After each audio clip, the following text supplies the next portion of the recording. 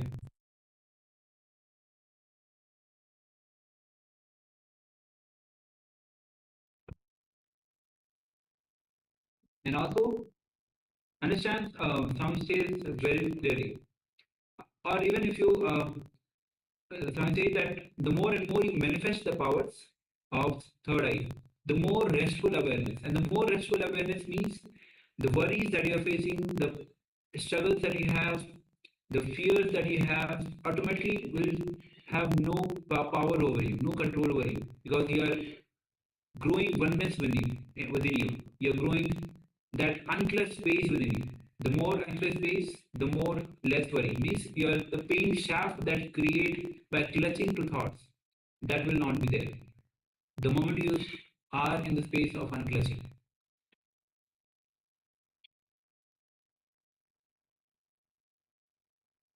Yes, so once again, requesting participants, please share. So if you've taken part in this power manifestation, then please share your results, whether it is higher, lower, or even if it hasn't changed. Also, participants on YouTube, if you could please also share. We will be responding to all participants. Yes, we have quite a few people who are watching us and following us on the YouTube, and numbers are increasing. So please give your full participation in the power manifestation and the sessions. See, understand here very clearly. This 21 day of Paramashivoham program. If you are totally involved, totally give your 100%, you will have total transformation. Some says the water is still water even at 99.9 degrees. The transformation happens only at 100 degrees Celsius. So give your 100%, give your full effort, and you will see in this 21 days you will have this transformation.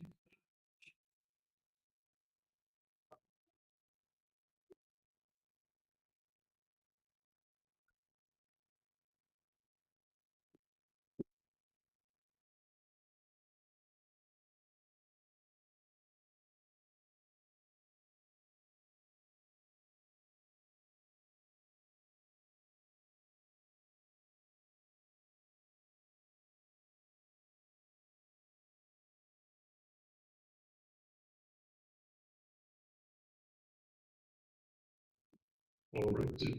So if you're still sharing, please go ahead and share.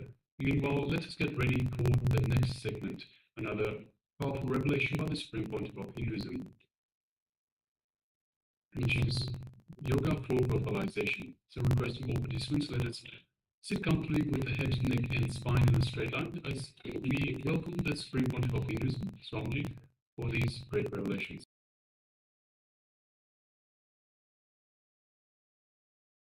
Our inner chattering is the bridge between body and mind. It is not completely mind because mind is something more than inner chattering. It is not completely body because body is totally physical. It's something in between. In Sanskrit we use beautiful word, samskara. Samskara, engraved memories. These are the reason for inner chattering, our verbalization. Today we will see about our verbalization, yoga for our inner chattering, yoga for our verbalizations. Again and again, all the great masters declare, you are Atman, you are energy. And that's a beautiful statement in the Upanishad. Excuse me, I'm taping you.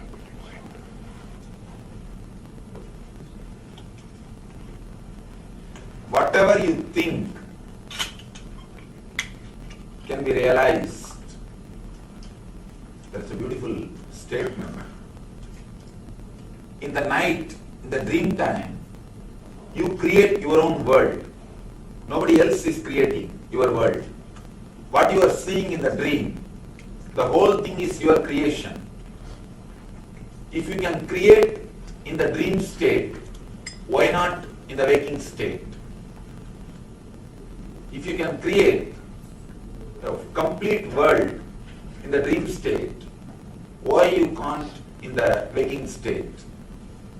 And there is no reason why we should not be, or why we can't create what we want in the waking state. To tell you honestly,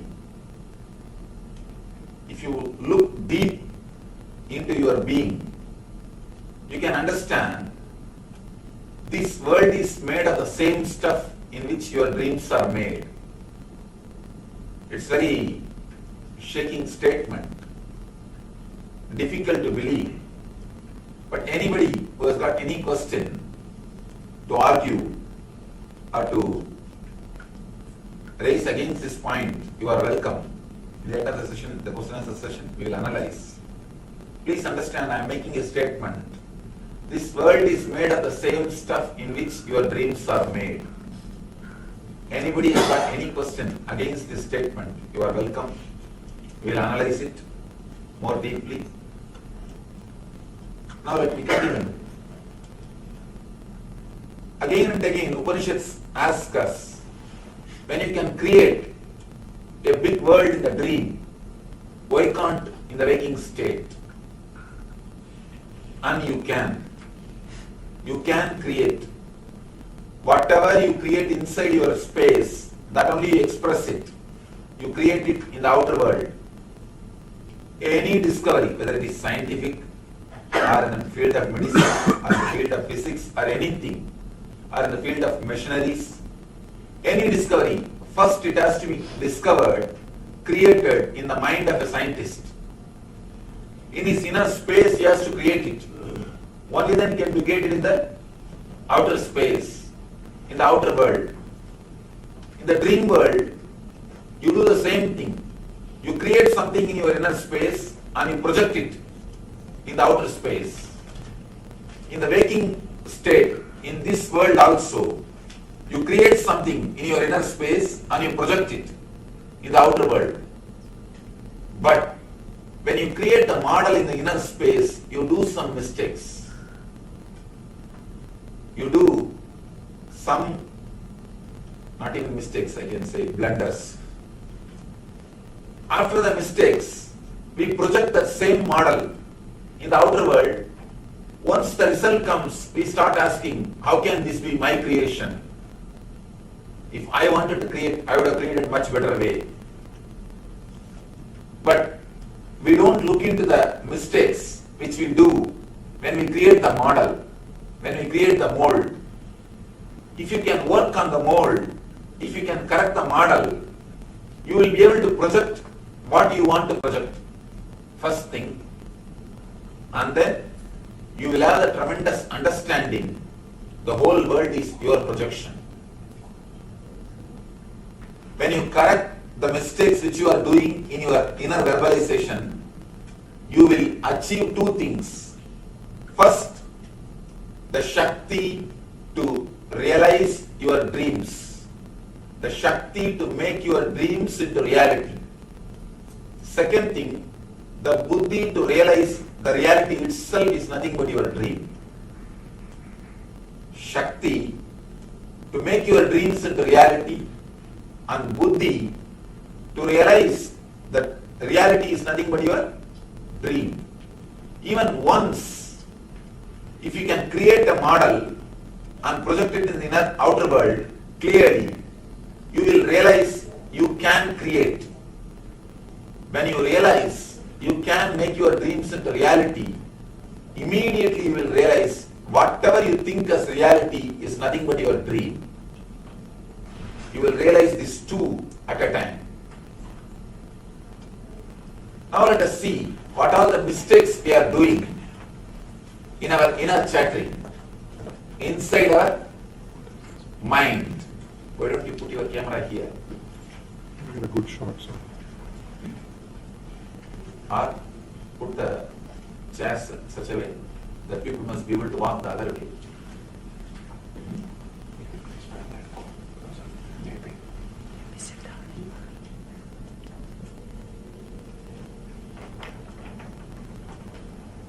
Now let us see deeply what are the mistakes we are doing when we create the mold. Our mold for the outer world is created in our unconsciousness, where you repeat the words without your consciousness. For example, when you brush your teeth, you can see your mind will be continuously repeating some words. If you have observing capacity, you can see sometime for more than 10 days or a month, you will be repeating same type of words when you do a particular work. Morning, the moment you get up from the bed, unconsciously you will be repeating the same type of words. When you take bath, unconsciously you will be repeating the same kind of words. Morning around 9 o'clock, you will be repeating same kind of words. How many of you have experienced at a particular time, you will be repeating same kind of words? Even if you don't have to go to the office, you will be repeating the words which you usually repeat in your office, inside your mind. Even weekend, you will be repeating the words which you usually use in the office. One part of your mind will tell, no, today is holiday, today is weekend, don't bother about all these things, relax. Even then, your mind will not listen. Your mind has got a habit of repeating words continuously, unconsciously, without your knowledge. Many times, you stand in rain for 2-3 minutes. There is no reason that immediately you should sneeze, because it takes at least few hours for the body to process. But you continuously repeat the word. If I stand in rain, I'll catch cold. I'll start sneezing. The very repetition or the very power given to these words immediately expresses itself as a different symptom. The words which you repeat continuously, unconsciously, is given tremendous power by your being. It's almost like in front of a projector light. If you keep any slide, you can see that in reality, in screen. If you keep a slide of a temple, you can see the temple in the screen. If you keep a slide of an actor, you can see the actor. If you keep the slide of an actress, you can see the actress. Any slide you keep, you can see that in reality. Same way, your inner chattering is a slide which is kept in front of your consciousness. Immediately it is projected and it is experienced as reality. especially the inner chattering which goes on unconsciously in your being, plays a major role in your life, projecting and creating your life. First thing which we need to understand, we give power to self-contradicting engrams, self-contradicting samskaras. Engraved memories is what I call engrams. In Sanskrit, we use the word samskara. We give power to self-contradicting samskaras. For example, if you want to get rid of some disease, if you repeat the word, I should get rid of this disease, the more you repeat that word inside your mind, more you give power for that word disease. Whenever you repeat the word disease, the moment you utter the word disease, you remember the disease. The imprint or the samskara of the disease gets deepened in your system. Any word which is repeated unconsciously in your being is given power. In Ramayana, there is a beautiful character called Vali. If you face him, he has got a beautiful boon. Anybody faces me, I should get half of their power. So nobody can conquer him. If you go and stand in front of him to face him, half of your power will go away to him. You can't defeat him because already he has got power, and half of your power is already with him. So naturally you will be you plus something more, half plus something more. Naturally you will be defeated. So Vali is the samskara. All your samskaras are Vali. The moment you face them, you give them half of your energy. All self-contradicting samskaras, when you give power to them, you can never get rid of them. That is why a person who wants to quit smoking can never.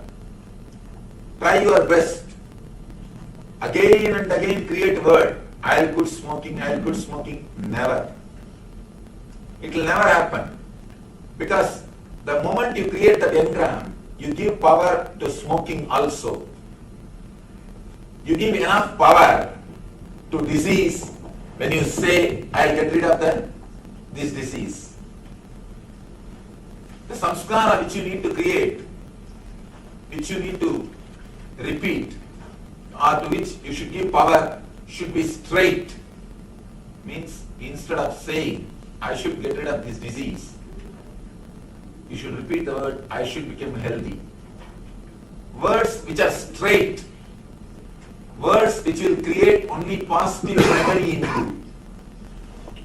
The words which should be given power should be very straight and clear. See, when you repeat the word, I should become healthy, again and again you remember your health or well-being. So that concept, that idea is given power. Anything which you remember and repeat inside your being, unconsciously, is given tremendous power by your being. When you repeat a samskara, that I should become healthy, straight away you progress in your life. But when you create a samskara, I should get rid of this disease, it is self-contradicting samskara. When you give power to this type of samskaras, you create only more trouble for yourself. Either you become split personality or schizophrenia. There's a beautiful story. One person wanted to have some miraculous powers. He went to Himalayas to see a master. Somehow he was able to find a master. He asked the master, Master, please give me some medicine through which I can get some miraculous powers. Master advised him, don't ask for miraculous powers, ask for meditation and enlightenment, that is only the right thing, that only will do good for you. But this person is not ready to listen to the master. He said, give what I want. I don't want your advice. In those days, the spirituality is seller's market. Now it is buyer's market. So, this person started demanding, supply what I want. Otherwise, I have other shop. I don't need your advice. So naturally, master couldn't do anything. Finally he said, all right, I'll give you a medicine. Take this to your home and drink. But only one condition, you should not remember monkey before you drink this medicine. Immediately the person asked, if I remember, what should I do? Master said, take bath, then drink. Now you know, this person is already in the big trouble. He went to the house. He thought, I never usually remember monkey. Why should I bother? He went to the house. The moment he picked up the bottle, he thought, oh, I should not remember monkey. Oh, I remembered monkey. Now what to do? I have to go and take bath. He went, took bath, came out of the bathroom, picked up the bottle. Now you know what happened. Again, he remembered the monkey. Then he thought, I remembered monkey. He put the bottle down, ran to the bathroom, took bath, came back, and he picked up the bottle again. He remembered the monkey. After half an hour, he is seen just running between the bathroom and the bedroom. And after 1 hour, even in the bedroom, he started shouting, monkey, monkey, monkey. After 2-3 days, he understood the whole drama, ran to the master and put the bottle at his feet. Please relieve me from these monkeys. Just do one favor. I don't want your medicine. I don't want your miracle powers. Just relieve me from this monkey. That one is enough. When you give power to the samskara, I should not remember monkey. It is self-contradicting engram. Self-contradicting samskara. When you give power to the self-contradicting samskaras, you create trouble for yourself. You are in trap. Your life will be naturally led towards the misery. Many people come and ask me, Swamiji, you say the whole world is our creation. Then why am I suffering? I don't want to suffer. But again and again, I am suffering. Why? Understand. Look into your being deeply. There must be something. There must be some reason. You will be enjoying your sufferings or the samskaras which gives you suffering. Either you will have some vested interest in your suffering itself.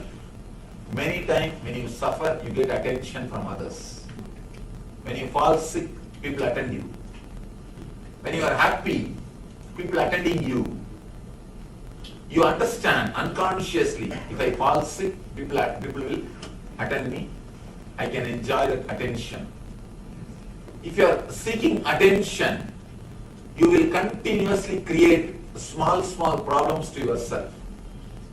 Fever, headache, cold, back pain, this type of these small things. Continuously you will create if you are seeking attention, if you are asking attention from others. Something directly or indirectly you will be enjoying. You will have some vested interest in your suffering. Or the engrams which create suffering.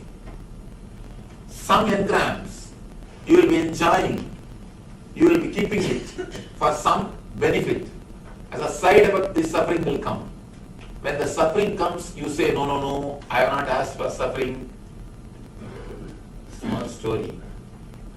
One guy went to the restaurant, ordered for dosa, idli, puri, chapati, everything, and finished with Calcutta Pan. Suddenly the server brought the bill.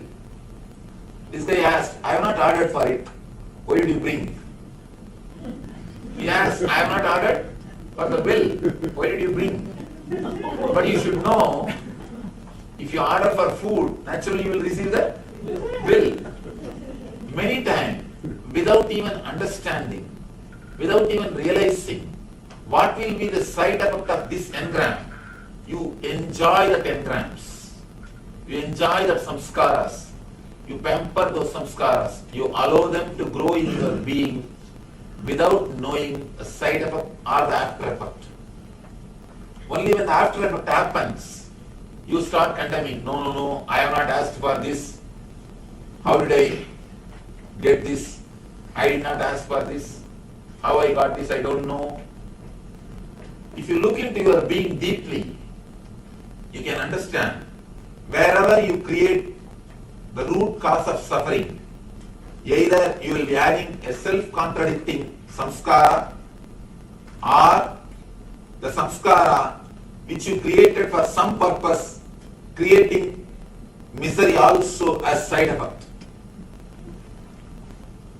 If you can analyze your being, you will be able to understand the truth of what I am expressing. Now we will do a very small exercise, because this exercise will make you understand what I am saying. It will help you to internalize the concepts which I am expressing. You will just find at least 10 samskaras which is self-contradictory, which you are continuously using in your life. You can find 10 in 10 minutes, because you have at least few hundreds. At least few hundreds you have. You can have a notebook. We will be giving you a notebook and pen. It is only for your purpose. You will carry the notebook later on. It's only for your purpose, so you can write it. You can write. It's just to give an idea to yourself, to internalize this concept, how you create these self-contradicting engrams. Please write down some 10 self-contradicting engrams which you create for yourself. Then we will work how to straighten it. And then the third thing, a simple meditation technique to throw away all the negative self-contradicting engrams which you created for your being. Sure. Can you move the camera or put the road chair here? Obviously, people will, I can't get, people will be blocking if I put the rows. That's the problem. Please have a paper and pen.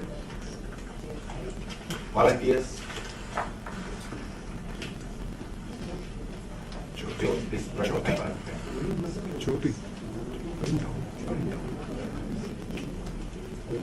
If you got the paper and pen, start writing. It is for yourself, so please don't show to the next person. And you can write it, nobody is going to read, it is only for your purpose.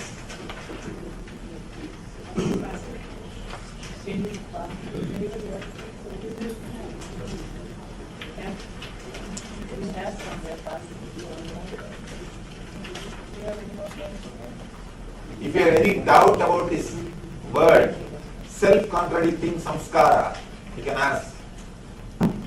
The samskara which you have created to create a particular result, but which creates opposite result, because the wordings are not proper, because the thoughts are not straight.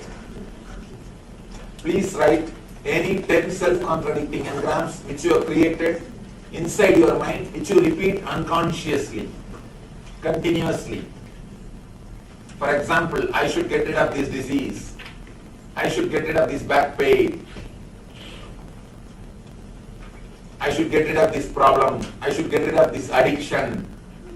I should get rid of this desire. All these things are negative engrams. You can write. Then we will do a simple meditation technique to throw them away from your consciousness, from your space. And then a simple technique, how to straighten them, how to make them into positive engrams.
Yes, Nityanam, all of you.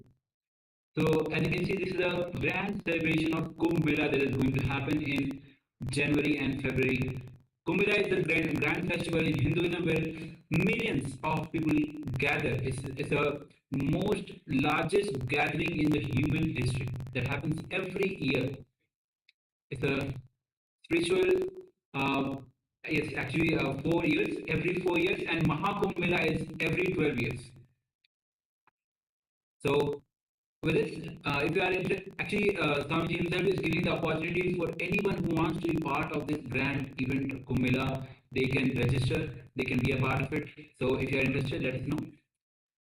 Meanwhile, we'll be entering into the next segment, which is going to be on the internalization for yoga for verbalization. As we communicate very clearly, whenever you have the inner chatter, that creates samskaras. Samskaras which you created in order to achieve a particular result, but which is having the opposite result, is called self-contradictory samskaras. Means, for example, when you say, I should get rid of this disease, I should get rid of this addiction or desire and problems. All these are negative and self-contradictory engrams that enforce the problem, that reinforce the problem, whether it is disease, whether it is addiction, etc. Through their formulation. How you formulate that? Suppose you, as example was given, you say, I should get rid of this disease. The sentence itself is self-contradictory.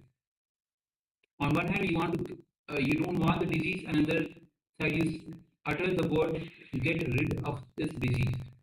So it's a self-contradictory samskara that you are creating. In the same line, you create so many self-contradicting desires, samskaras. All right, so let's enter into the internalization exercise. We'll display the slide for you shortly. Let us start with writing down 10 self-contradictory samskaras that you have created and are having the opposite effect. So let's start with step number 1. Please write 10 self-contradictory samskaras that you have created and are having the opposite effect. So the example we were given is if you want to remove a disease, but because of saying disease, the very word disease, we are enforcing the disease. So we're enforcing the fact that we have a disease. So wherever you have done, whether it be to do with health, to do with wealth, relationships, whatever it might be, please write down 10 self-contradictory samskaras that you have created and are having the opposite effect. Let us begin.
Now, reformulate these to achieve the positive effects you intended. For example, I should be completely healthy. Everything should be running successfully. So now, whatever you have written down, reformulate to achieve the positive effects that you intended. Example, as we already said, I should be completely healthy. So, accordingly, as the example says, reformulate and get the positive effects that you want. So, please continue.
Yes, you can relax now.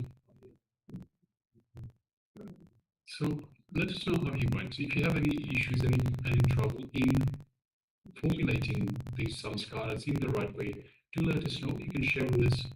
If you wish, you can share with us privately in a private chat. Let us know if you need any help with formulating these samskaras in the right way. So where we don't enforce the negative aspects, where they don't become self-contradictory. So please take a moment and share with us some of the samskaras that you have created, you have identified, and how you've reformulated these to achieve the positive effects. So just take a moment to share with us. And if you have any issues, once again, do let us know, and we'll guide you on how to reformulate these to have that positive effect that you desire. Meanwhile, we'd like to welcome Rowan Rishi Ugana. He has joined us. Nityanamay.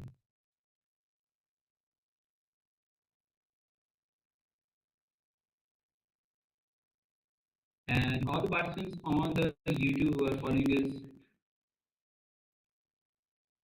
So we have one comment from Amal Anani.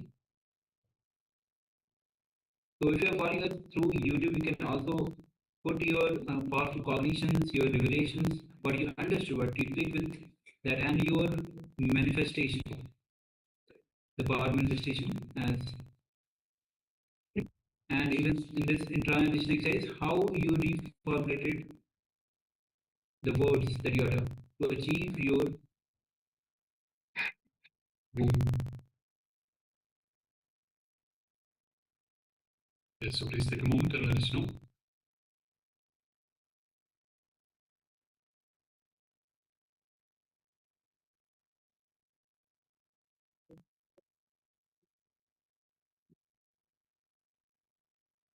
Alright. So now let us move on to the next segment in today's program, which is a meditation. A meditation called the Ugana meditation. So participants, let us get ready for this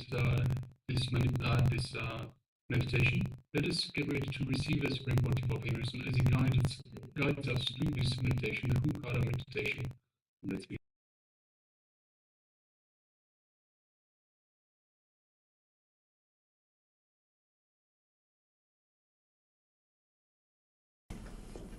To our questions. Then we will go into the meditation technique of removing the self-contradicting or negative engrams from our consciousness.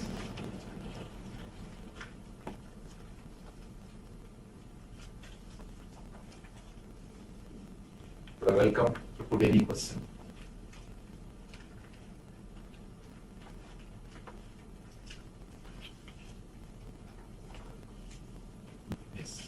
You said that we responsible for our dreams and we make them. I don't understand it because it seems to me that the dreams just come. We do not feel that I don't make the dream. So how do you do it? Two things. When I made the statement, I meant the dreams of waking dreams, means that your thoughts. Another one thing, even your dreams, which you are having in the dream state, which you are having in the night time, even that is created by you. If you look deeply into the dreams, you can understand they are nothing but suppressed desires and fear. Suppressed desire and fear. And if you see your daytime thinking, that is also nothing but the expression of the night dreams. We should understand little deeply how we think. There's a beautiful word called association by Sigmund Freud. He says, we don't think, we only associate. He gives a beautiful example. For example, you see a dog in the street. Immediately you will remember your pet dog with which you played when you were child.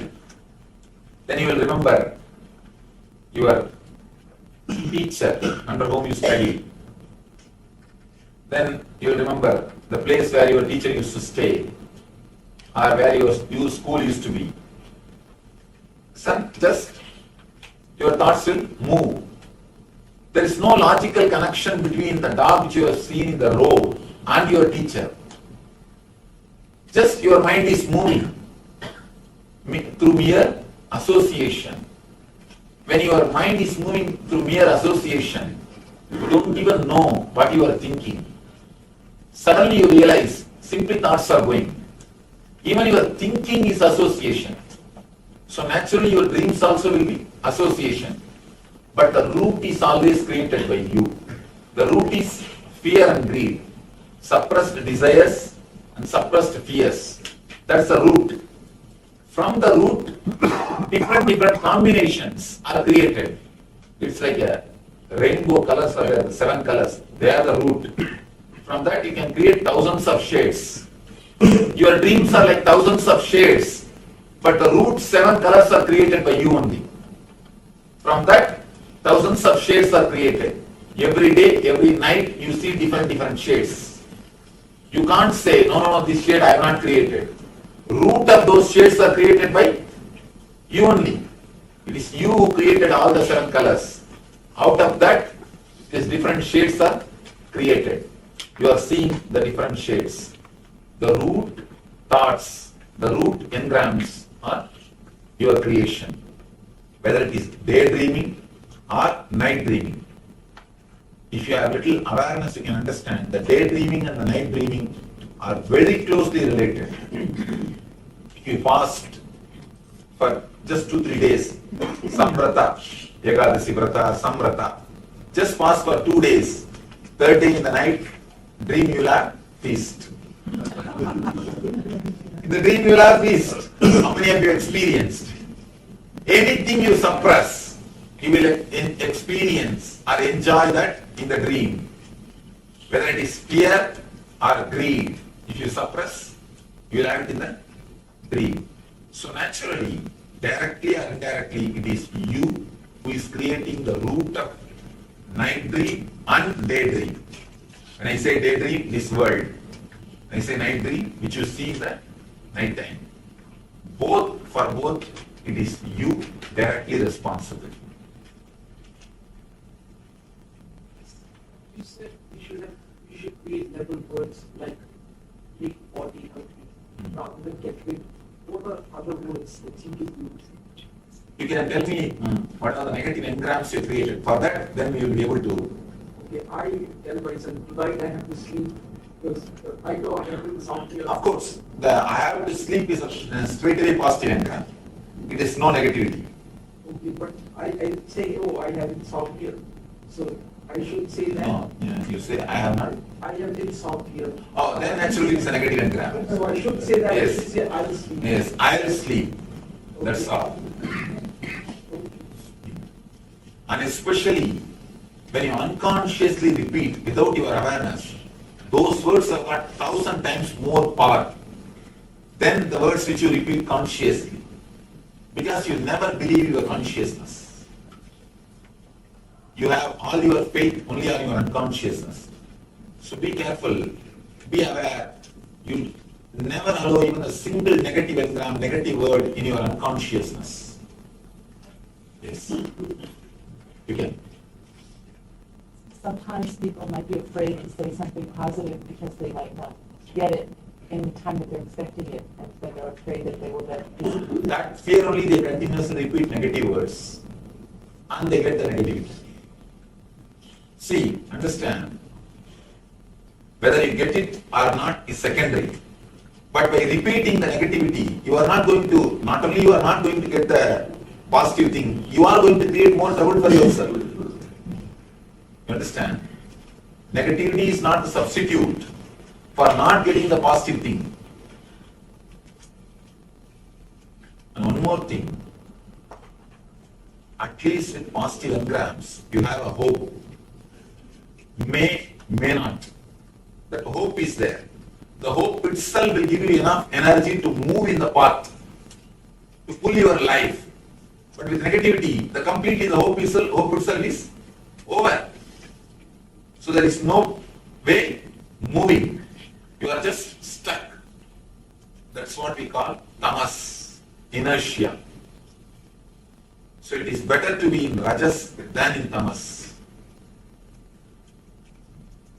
One thing I could not understand, Swamiji, your statement is mind is in the habit of repeating the same words at particular time.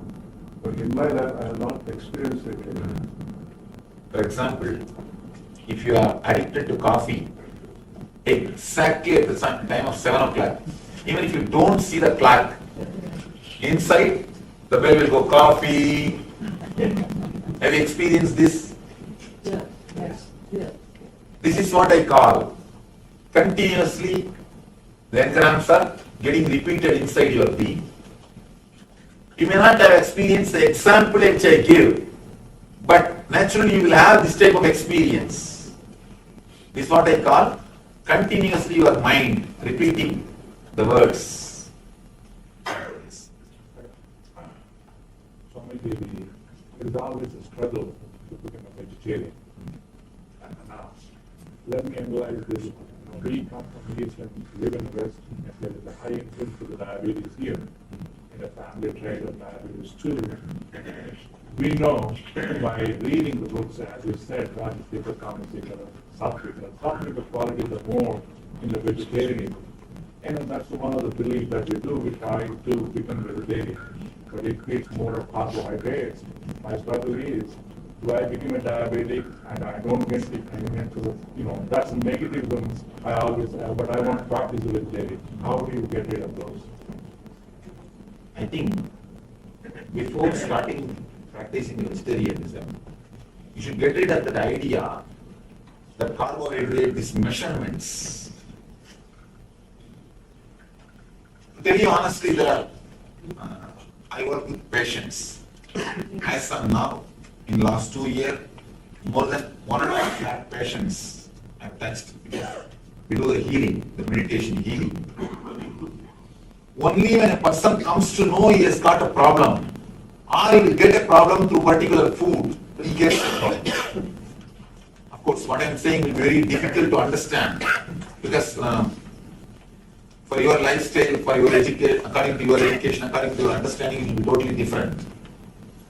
But according to my understanding, the engrams or the mental ideas plays a major role. So your problem that before starting itself, you have decided, if I become vegetarian, I will become diabetic. I eat this kind of food, I will become diabetic. I am going to have this trouble. You are not even entered into that project, or you have not even taken that project. You have not even entered into that lifestyle. You already decided. You already have a concept. First thing, becoming vegetarian or not vegetarian is nowhere related to spiritual growth. Please understand that. It is nowhere related to spiritual growth. There are many non-vegetarian people who become enlightened. So you don't have to force yourself to become a vegetarian. Next thing, that idea, if I become vegetarian, I will naturally have only this type of food, I will become diabetic, All these things, I can say, surely, it's not reality. It is more like a, that's what understand this one thing. Sometimes we listen all the arguments and pass judgment. Sometimes we create judgment, collect arguments just to support the judgment. Here, if you analyze a little deeply, somehow, through some belief, some faith, one thing be very clear. Just like there are some superstitions in the religion part, there are enough of superstition in the science part also. There are enough of scientific superstitions. A lot of time, we don't even understand. We just start believing just because some researcher or some scientists have said that. We don't even look into the matter. We don't even see deeply. We just started believing. So maybe some scientific superstition has entered into your head. You have started believing, by the vegetarian food, I am going to become diabetic. Surely, you will not become diabetic by vegetarian food. Maybe a particular food which you are thinking. And one more thing, you don't have to take only the food which will make you diabetic. There are enough of different kinds of food which will not make you diabetic, which is vegetarian. So you can go for that type of options. It is just how much we are aware without allowing these things into our mind. First thing, you don't have to force yourself to be a vegetarian. Next thing, even if you decide, you don't have to have the prejudice that if I become vegetarian, I will become diabetic. I will ask you a direct question. Are you vegetarian, sir? Of course, I am pure vegetarian. And if you are pure vegetarian, why you are vegetarian? Why don't you eat the non-vegetarian? Just because I don't like. Just because I don't like. From my childhood, I am born and brought up with this lifestyle. That's the first thing. Next thing, it is not straight away related to the spiritual growth, but I have my own idea about ahimsa. See, ahimsa is my lifestyle, not for the sake of spiritual growth. Just I love it. Just I love it. And I don't want to put the vegetarian food as a basic condition for spiritual growth.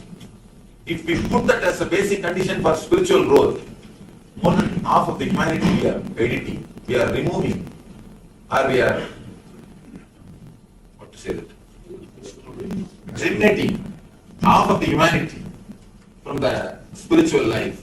That's the reason I don't want to put vegetarian food or vegetarianism as a basic condition for spirituality. But just as a lifestyle, I love it. I enjoy it. That's different. And in your mind also, I tell you honestly, I have seen few people, they take non-veg food only 15 minutes a day and they forget about it. There are other people who don't take non-veg food, but 24 hours they think about it. So it is better to have 15 minutes non-veg food than 24 hours having mentally non-veg food. And one more thing, the continuous idea, and that's another, some more problems. When you start doing all these practices, you become more egoistic. That's another one problem. A non-vegetarian person will be more near to God than a person who is egoistic about his vegetarian life. You create an ego that I am a vegetarian, I am holier than you, I am some way higher than you. One thing, any morality which happens out of overflowing or fulfillment will never give you ego. Anything which you force and do it will give you strong ego. I don't know whether it will give you spiritual growth or not, but it will give you a strong ego. That much I am sure. Any morality which is forced on you, or which you do it by force, by bending, by torturing, by suppressing. It will give you a very strong ego. Continuously you will be smelling about that morality. I have seen people suddenly they become rich. They will smell too much money. Too much money smell will be there. Means too much of jewelry, too much of showing. That's what I call money smell. Too much of smell of money. Same way, if you force yourself and make yourself moral, or force some morality on you, you will be continuously smelling that morality. You will start torturing your friends and neighbors or your relatives, continuously speaking about it and forcing them to follow it, or at least forcing them to respect you for that, that you are some way great. So I tell you, never force yourself into any morality. Let things happen as an understanding. If it happens as an understanding, it's all right. If it is not happening through understanding, even if it happens by force, it will not be permanent. So don't bother with it.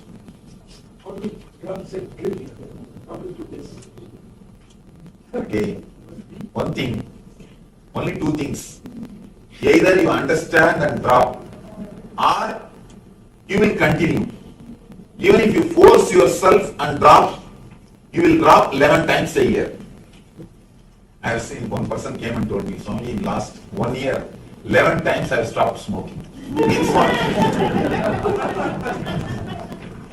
You will be doing the same thing. 11 times you will stop drinking. 11 times you will stop smoking. Any morality should happen only out of understanding. Only out of a deep understanding. Never out of fear or greed. If you do it out of fear and greed, first thing you will not be able to do. Even if you do it by too much of force, suppressing yourself, you will have so much of ego, you will torture everybody. You will torture your whole family, friends, relative circle, whomsoever you see, you will talk only about this. And you will just continuously going around speaking about it. I want to be peaceful. No, it is positive. Anything which straight away gives you the result is positive. Anything which is self-contradicting is only negative. When we are surrounded by people who have negative engrams, like depressed, and when we think about them, are we... Tomorrow we are going to deal that subject. Tomorrow is mainly for doctors. How to disconnect yourself from the patients. Because continuously you take the disease and the negative energy of the patients and you suffer. Tomorrow is the day of mind. So we will deal this. Actually, this is a separate subject. We will deal about that tomorrow. Because now it is time for us to end the session. We have to finish. We have only a few more minutes for the meditation. Okay. Now it's time. I have one question. Yes, please. I always keep on telling my children, you behave well, you have moral value, this is America, and you don't go dead, you don't have promiscuity, and you can't live together. All these things. Keep on every day I'm telling it. What should I do? See, these please understand. This morality is such beautiful things. You should not give them as morality, you should give them as understanding. Tell them, if you now itself start going around, you will gather too much of fantasies. Too much of fantasies will never let you live with anybody happily. We don't have an equivalent word in Sanskrit for divorce. They say that you are old-fashioned, you are Victorian time. Let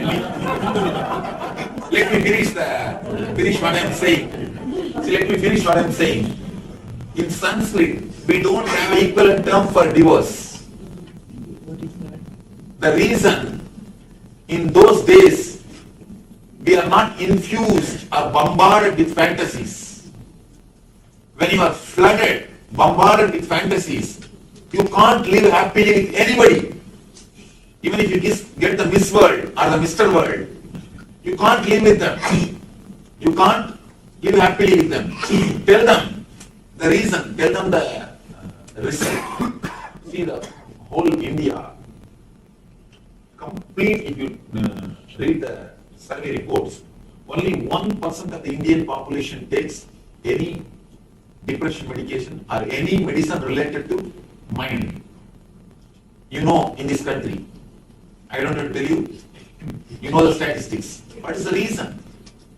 And 50%, loneliness. More than 50% are single parents. What's the reason? Too much of fantasy.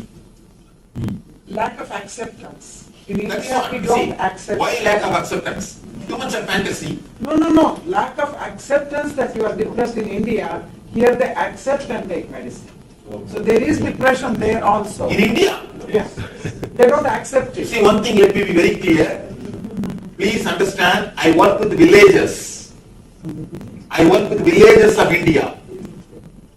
I work with villages. I can be sure India is at least 10 times less depressed than any other country. 10 times less depressed. First thing. Next thing, don't say medicines are not available. Today, in the modern day, through so many social organizations and non-profit organizations, medicine and education is almost available in every village. Almost available in every village. Don't think just seeing some media or press report that India is not having medicine or education. I am working in village. At least 3,000 villages have got our direct representatives from our institution, from our organization. I can say every village has got somewhere or other, some non-profit organization, some institution is giving at least basic things, and we can't say that there is no medicine available or people don't accept. Be very clear, surely 10 times less depressed. I can be sure of that. If you don't visit India for last so many years, then please visit once. I can be sure it's 10 times less depressed. And one more thing, 50% single parents. What about that? Surely that is not the case in India. That's not the case in India. In another 20 years. Because the westernization is happening. The fantasies are being infused. So I tell you, see, let us not bother whether the India will become West or West will become India. Let us not bother. Let us see how we can safeguard our kids. Understand? I am not here to analyze social things. How whether after 20 years India will become like other country or other country will become like India, that I don't know. That I don't know. Let us see how we can safeguard ourselves and our next generation. Tell them it is just because of fantasies, aloneness, how most way or depressed way people die. The idea of Saptapadi in Indian marriage system. In the Saptapadi, you take the vow. When you take the marriage vows, Saptapadi vows, either someone dies or you take sannyas. There is no other way to escape from marriage. There is no other way from escape. There is no other way from. There is no other way to escape from marriage. That's the way of life, because there is no fantasy. Too much of fantasies naturally depress you and disturb you. It is time. Comment I think. just on this Yes. because a lot of people have grown up. You're not born and raised in this country, and there are some people who know you. You tell your child what you think is right, and even they lead to argument. You are old-fashioned and all that. When time will come, and tell them also, think about it if you're in a situation like that. That's if all you what tell needs them to be right done. and wrong, they will follow and they will listen. When the time will come, they will do what is right. That's my experience. One more thing. See, we also should take a little more time to sit with them, talk to them, We should have little passions and intelligence both to work with them. And we expect just by telling once they should follow our command, that and all is simply impossible. You should take enough time to work with them because they are more intelligent. What can be done? They are more intelligent. There are more options, more possibilities. Naturally, they will question. No other way. Either we take enough time to sit with them, give them our ideas, you see, give them logically, give them with a complete understanding, give them as an understanding, don't give them anything as a rule. When you give us a rule, no other way, they will naturally break. You see, understand, it's a very simple meditation technique based on the visualization capacity. You need to use your visualization capacity completely. It's almost like a japa. Yesterday I was speaking about japa. Japa means the repetition of some sound or word with visualization. Here, we are going to do a simple visualization technique to throw the self-contradicting or negative engrams from your being. According to our yoga system, all these negative engrams, all the self-contradicting engrams are printed in a chakra called Swadhisthana, means just below the navel chakra, just below the navel center. That's the area where we have our chitta, our memory. That is the space, that's the area in which we have recorded our self-contradicting engrams, from which our inner chanting starts. Now we will be creating a mantra to cleanse that energy center. Just to cleanse that energy center so that we will have more awareness when you think. Actually, when you think, if you have more awareness, you will never create self-contradicting engram. You are creating self-contradicting engram or negative engram when you think only because you don't have enough awareness. If you can create little gap between you and your thinking, you will never create negative words. You are in too hurry, too much of speed. That's the reason continuously you think and you don't even know what you are thinking. It's like you eat, you don't even know what you are eating. Same way, we are continuously thinking without even knowing what we are thinking. Now let us do this simple technique just for 5 minutes. In the home, if you are trying to do it for 20 minutes. Now we will do only for 5 minutes because we are going to work only on this 10 engram which you have written, which you wrote in your paper. In home, if you are working, write down, at least take 1 hour, write down all the engrams, whatever you can remember, and then do this technique for at least 20 minutes. Let me describe the technique. Let me completely give the instruction, then you can do it. 3 instructions. First, we will close our eyes and concentrate in the Swadhisthana area, means just below the navel. We'll concentrate. Next, second instruction, we'll create the sound of Humkara, H-O-O.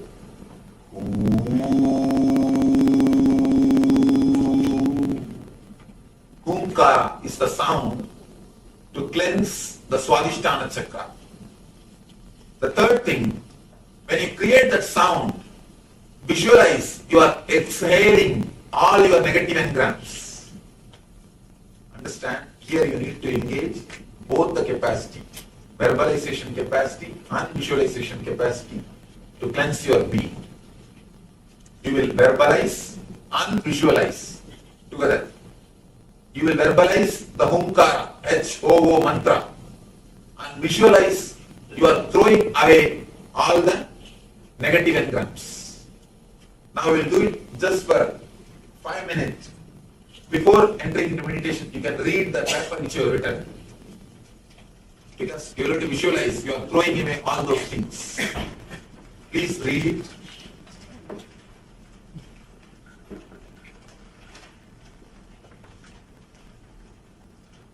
If you finish reading, please sit with your closed eyes, sit straight.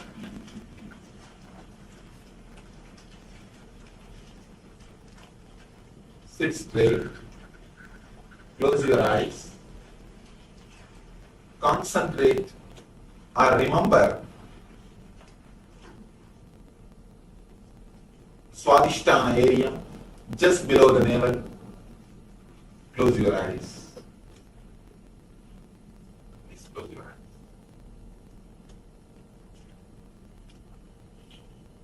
Just remember the Swadhisthana area.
all of you. So this is a grand celebration of the Kumbh Mela that is going to happen every 4 years, and every 4 years the Kumbh Mela happens. Excuse me. And every 12 years Mahakumbh Mela happens. And this is the largest gathering in the human history. And this is a celebration where all the super consciousness, where all the great sages, the great sadhus, and the common people who are in the spiritual path or even who wish to be in the spiritual path come here and get the benefit and have the darshan of the masters, the great sages, and Swamiji himself is organizing the Kumbh Mela, and Swamiji himself being a Mahamudra Asana. So if you want to be a part of this great celebration, you can reach out to us. We can help you further with the further information. Alright, so we just had the Hukara meditation. With this, now we'll be moving on to the manifestation of the power. The power of, as today we are manifesting the power of changing the temperature. So last rounds, few rounds we have been changing the temperature of water in one container, whether it is hot or cold. In this round, let's have the two containers, both with water. And in this round, you'll be increasing the temperature of water in one container and decreasing the temperature of the water in the other container. So this is the power manifestation. Again, have the two containers with you. It can be small container, it can be big container, whichever is easy and feasible for you, available to you right now. So take two containers, one with the both with the water. We will be manifesting the power of increasing the temperature of water in the one container and decreasing the temperature of water in the other container. So let's take a moment and be ready with this.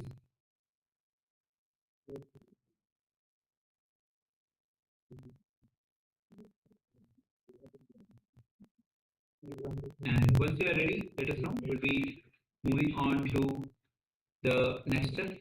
And also we have been joined by Mahajada Shaktika, Nitanama. And also Marichi Asana, who has joined us, of course, from the last session also, but we are welcoming him.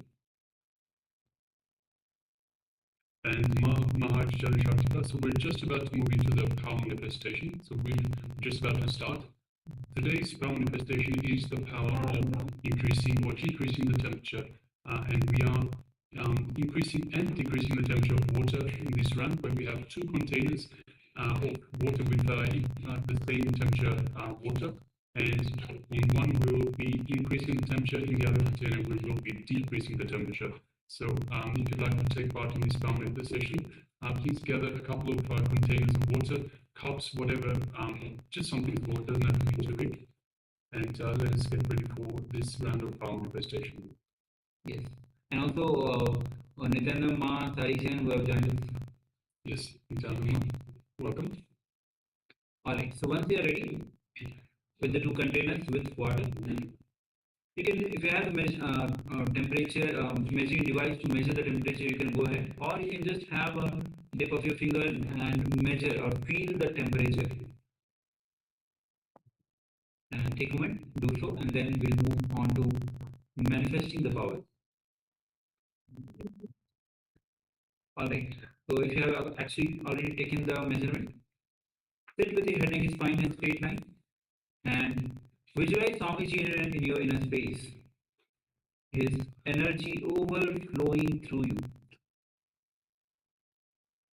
Visualize you are Nityananda Paramashivoham, being absolute and clutching, complete completion and oneness to experience the state, space, powers, and being of Paramashivoham.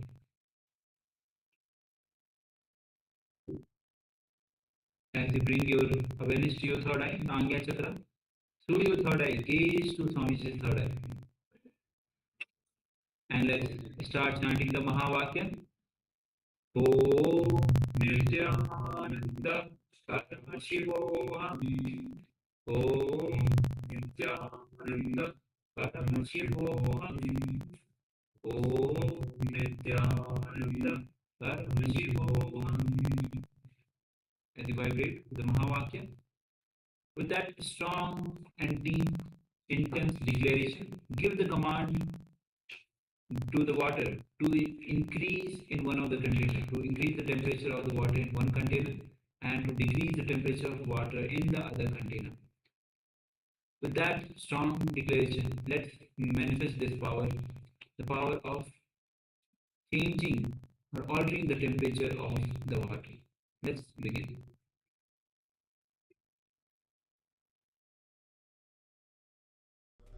Paramashivoham Om Nityananda Paramashivoham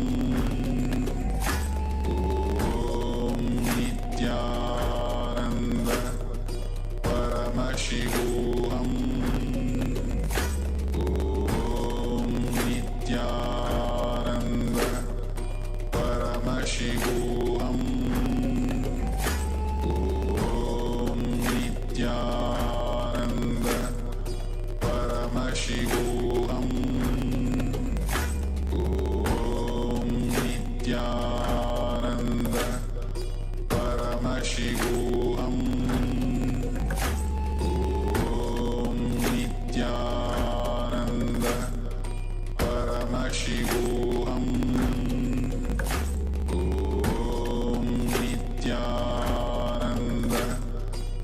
Paramashivoham Om Nityananda Paramashivoham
Now, slowly, very slowly, you can open your eyes if you have closed your eyes.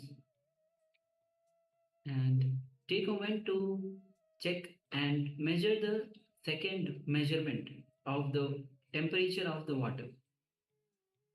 If you have used any device to measure the temperature, you can use again and have the second reading of the temperature of the water. And if it didn't have any device, you just had the assumption or the guess of, but just by the touch, you can do that as well. And let us know what was revealed to you.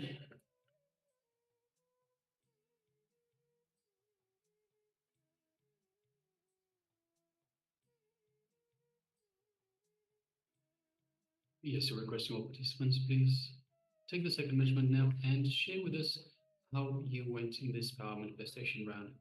Also requesting Ma Lizzy Wang and Ma Miri, if you could please switch on your cameras and make yourself available in the camera frame, please.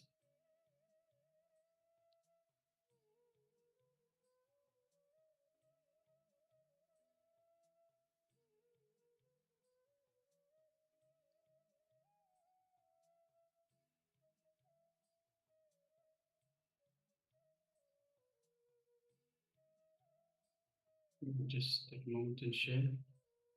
Okay. Yes, we have one sharing from Klaus. It feels like the same temperature. Yes, thank you very much for sharing that. And also all the people who are watching us on the YouTube, you can also start sharing.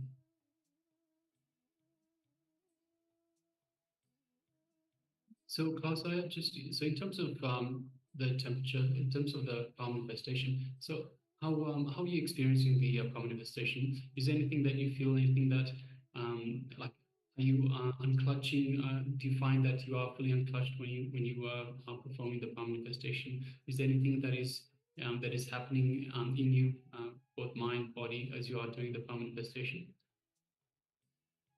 So if you could take a moment and share with us. So let's see if we can nut out this this power.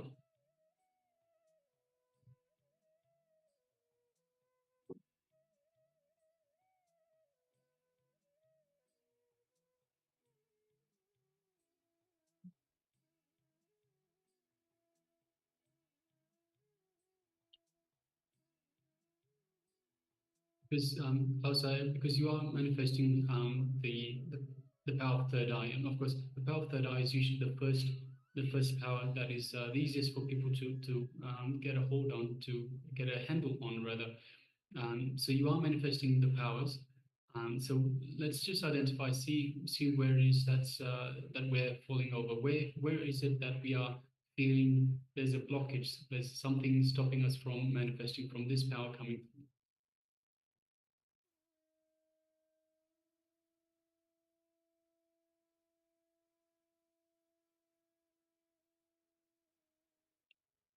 So one thing we mentioned during this program, during the length of this program, is that different powers are affected by different patterns. So this is very important to understand.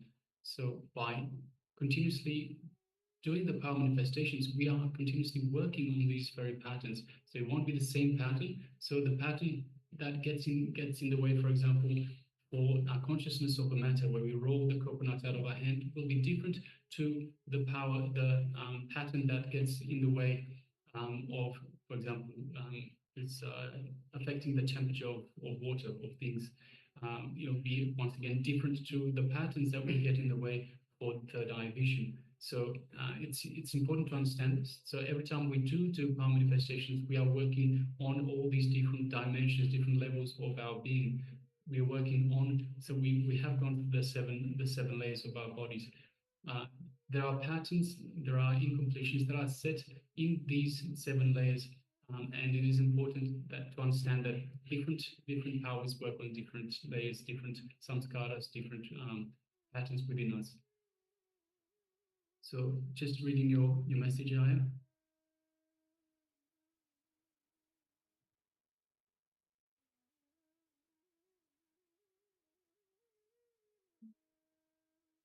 Yes, so I suggest that you practice this unclutching meditation. So just sit comfortably. So it is very important that we manifest powers from the space of unclutching.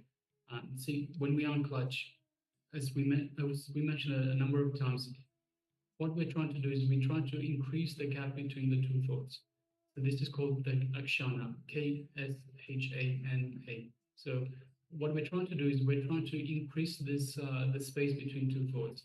It is in that space between two thoughts that our true self resides. And in that space, by connecting to that space, is how we have access to these superpowers, these powers of Paramashiva. So it is through our true self that we have this connection. So it is very important that we do unclutch whatever it is, just for that moment. those whatever thoughts are popping up, they can wait. I'm sure they'll be there after we do the power manifestation. But just for that power manifestation, just tell yourself, I'm going to put the thoughts aside. I'm going to ignore all the thoughts. I'm going to ignore anything that comes up, whether it's discomfort in the body, whether it's thoughts that pop up, whatever the thoughts may be, whether it's thoughts, worries, fears, all of that stuff. Just say to yourself, for this time that I'm doing the power manifestation, I'm going to ignore all the thoughts. They can come back later. They will come back later. I promise you they'll still be there. But you can, yes, but just promise yourself that for this time slot that you are doing the power manifestation, you are just going to unclutch and just be a witness, become a witness to these thoughts and understand, yes, this is a thought about so-and-so, this is a thought about this, about that, about the car, about the house, about the bills, whatever it might be. I know it will be here in 5 minutes' time. So let me now just concentrate on the power manifestation. So just unclutch, just play with it a little bit, see what works for you. What works for you to come back to this space of unclutching, to allow the thoughts to just simply go back down by themselves. Okay, so just have a play with it, see what works for you, identify, just tell your thoughts or tell your mind, come back in 5 minutes. I know you'll still be there. Okay, so just give that a go. And also, as already mentioned, just to add, like, understand that all the thoughts are linear. Samshaya variability, or only other thought can come only when it is replaced by the another thought. So if you are too much concerned about some particular type of thought that is coming again and again and you are getting clutched, just remember, one thought can come because other thought has replaced it. So go on unclutching. If you are getting clutched by some thought again and again unclutch. Yes. And it becomes a practice. So as of now, your practice is clutching, means you're getting clutched again and again. The moment you consciously unclutch again and again, when it comes back again, unclutch again, comes back again, unclutch again. So when this is going to grow, unclutching is going to grow. When that becomes a practice, even without your awareness, you are going to unclutch. The moment you unclutch, even unconsciously, that is going to be more powerful instead of clutching. So understand that every thought is linear. It's not simultaneous. One thought can come because it has replaced the other thought, the previous thought. Yes, so Swamiji beautifully tells us that we can only have one thought at a time. So, but unfortunately, what we do is we hang on to that thought.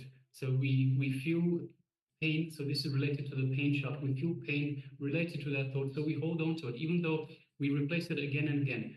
Swamiji also tells us the way to get out of fear, for example. So let's say fear comes up. The way to get out of fear, because it is just a thought, just simply think of something else.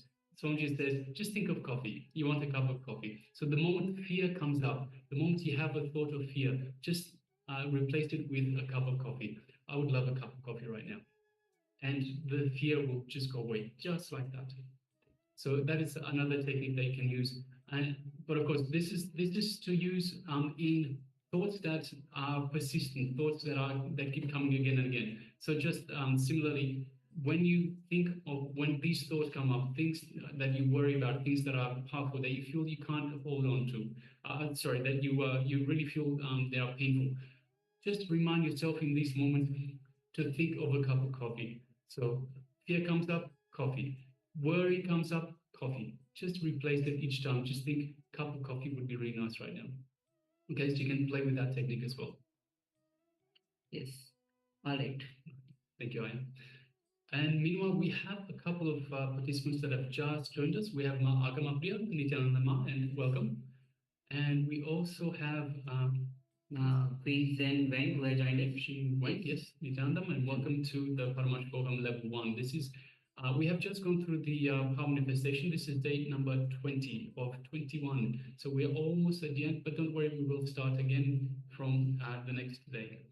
I believe we have glimpses of Paramashivoham for a little while. Then we start once again with the next season of the Paramashivoham Level 1. So for all participants, if you wish to continue the program, perhaps you've missed some teachings of Swamiji, you've missed some sessions, something that you think, hey, I could have really done with this information. you're more than welcome to join us again. And also remember that every Paramashivoham is new. New season when we join, every season upgrades itself. Of course, even if it's the same technique or meditation or even the part of cognition, it works on you differently because you have grown, you have matured yourself. But anyway, the next season is going to be with a little upgradation as well. Every season is new, and when you attend, it's for you also. It is new. So attend the Paramashivoham. As today is the 20th day, we'll be having tomorrow as the last day for this season. As mentioned, after that we'll be having few days of glimpses. Then the new season will be starting. So it is important to understand the more and more powerful cognitions you receive again and again, that powerful cognition gets strengthened in you. That is when it gets strengthened, that only going to manifest in your life. So it is important to understand that all the powerful cosmic truth that Swamiji is revealing, when you go on imbibing that, internalizing that, that becomes a part of it. That only going to manifest. So you are manifesting oneness in you. All right. All right, so we have come to the end of this power manifestation segment. Now let us move on to the next segment in our program for today. So as we are today going through the yoga for body, mind, and spirit, for every level, how the yoga itself is, Swamiji is revealing. So in this segment, Swamiji will be revealing us on the yoga for the mind. See, through mind, we have so many illness like depression, so much of thoughts going on, which because of that we are stressed, and sometimes we struggle, we face due to the mind. So in this revelation by Swamiji will be revealing on the yoga for the mind. So please come to the space of listening and let's begin.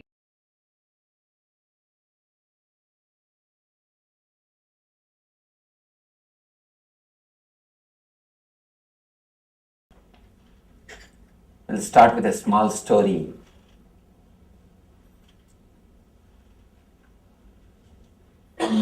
Young man from America went to London, was traveling in a train. The elderly British lady and gentleman. Lady had a pet dog. Suddenly, the dog jumped on this guy and vomited.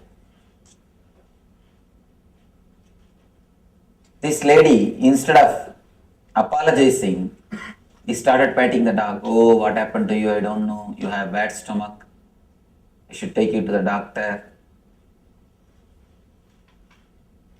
The young man kept quiet, did not speak much. After a few minutes, again this dog jumped on him and pissed.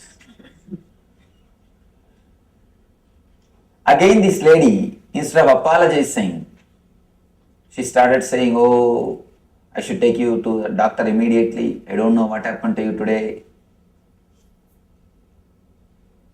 After a few minutes, again the dog jumped on him. Now you know what you would have done.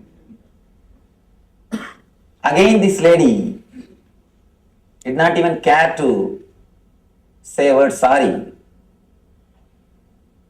She just started patting the dog. I should take you to the doctor, and she started giving some food, medicine. She started taking care of the dog. Now it is too much. The young man silently got up, just picked the dog and threw out of the window. All this time, the old man was keeping quiet. Now he stood up and shouted, you Americans drive in the wrong side, measure with wrong scale, now threw the wrong bitch out of the window.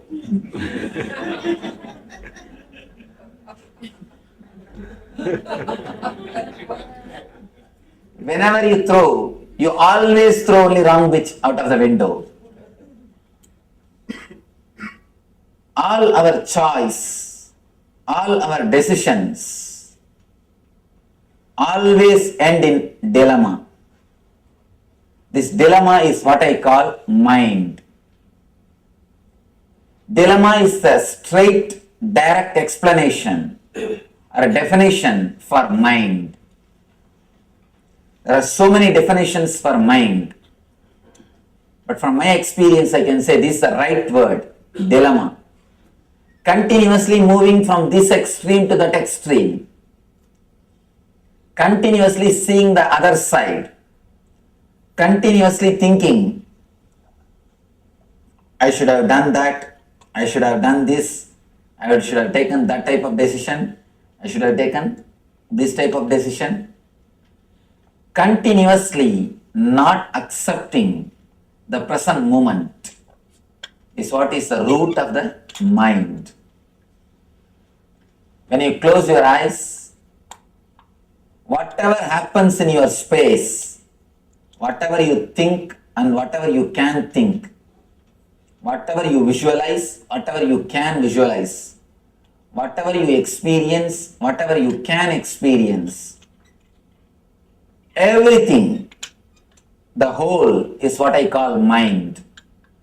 The root of the mind is dilemma. If you can just accept this moment, the whole reality, the existence as it is, simply you will go beyond mind. You will go beyond mind, you will reach, experience the state which we call enlightenment or superconsciousness. Mind, the root of the mind is dilemma. Because you are continuously in dilemma, all your choices, I tell you, when I say all, I mean all. Capital letter ALL. All our choices end in suffering. Bliss is choicelessness. When you are choiceless, when you are just accepting the flow, when you just accept the nature, you are in bliss. Actually, bliss is nothing but accepting the reality as it is. But we always say, I accept everything, Swamiji. Everything is beautiful. Just this one thing, it is around the corner. Let me correct this one thing. Tomorrow I will be happy. When we are in India, we think, if we just get visa, it will be really great. Once we get the visa, if we can have a house in the States, it will be really great. Then green card, then citizenship, then car. One by one, by the time you have a family, already you have mortgaged your life. Already the life is mortgaged. We just postpone. Just after this, I will be happy. Postponing the bliss, postponing the ecstasy, postponing the joy, which is continuously happening in you, which is your nature, is the root of the mind. Understand? In bliss, you can't have mind. Because bliss happens to you when you are choiceless. In the choicelessness, bliss starts happening. Whenever you choose, you always choose misery. Any choice is nothing but misery. People ask me, Swamiji, should I continue my spiritual life or my material life? For which I should give more importance? It's a very big question. $1 million question. Every so-called spiritual seeker asks this question. Please understand, only so-called spiritual seeker, never the real seeker. People, just like a professional lawyers, professional doctors, there is a group of people who think themselves as a professional seekers. Their only job is continuously reading some book and window shopping from master to master, from group to group, and gathering here and there something, thinking that they are great seekers. I have seen thousands of these so-called great seekers They always come up with one question.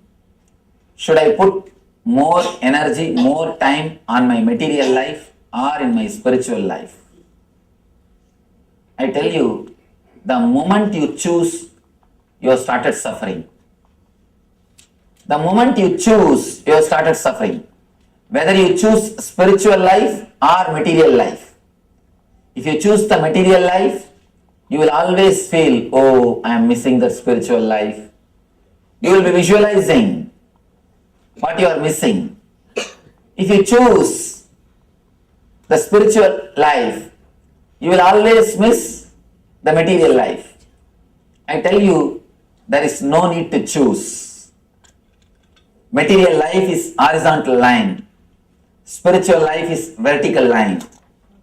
We always have a dilemma, which one to choose. If you look little deeply into your being, of course, looking little deeply into your being is what I call meditation. If you meditate little bit, you will understand, experience. You don't have to choose horizontal line or vertical line. You have the capacity to grow in both directions at a time. That is what I call quantum spirituality. You can explode in the horizontal direction and in the vertical direction at a time, in same space. Real spirituality or real meditation is living in this moment. When you start living in this moment, naturally you will explode. You will just express yourself in your so-called material life and spiritual life. The life is only one thing. Whether you live with awareness or without awareness, that is the only choice you have. You don't have any other choice called spiritual life or material life. Don't think just because somebody has become a spiritual person, he eats something from the other world. He eats the same material which you are eating. He sleeps in the same bed in which you are sleeping. He uses the same way as you use the bathroom. Everything is same. Of course, the problem is, in our ancient scriptures, we have not recorded whether Krishna used the bathroom or not. That is the problem. We always have an idea about spiritual figure. We have a particular kind of a frame. Any spiritual figure, we put them into that frame, into that idea, and we distance ourselves from them. We distance ourselves from them. There is no need to choose. The moment you choose only suffering. All choices are nothing but suffering. When you start living intensely, you start a new way of life, all inclusive, which I call whole. When you are whole, you are holy. The only way to holiness is being whole. The moment you start choosing, you are given power to your mind. Fear, greed and worry, all these three starts in choosing. Your greed makes you choose. Your fear makes you, some way you wanted to escape from something. Of course, naturally these two ends in worrying, confusion, dilemma. Whether you choose based on fear or greed, we end in dilemma, worry. These two are the root for choosing.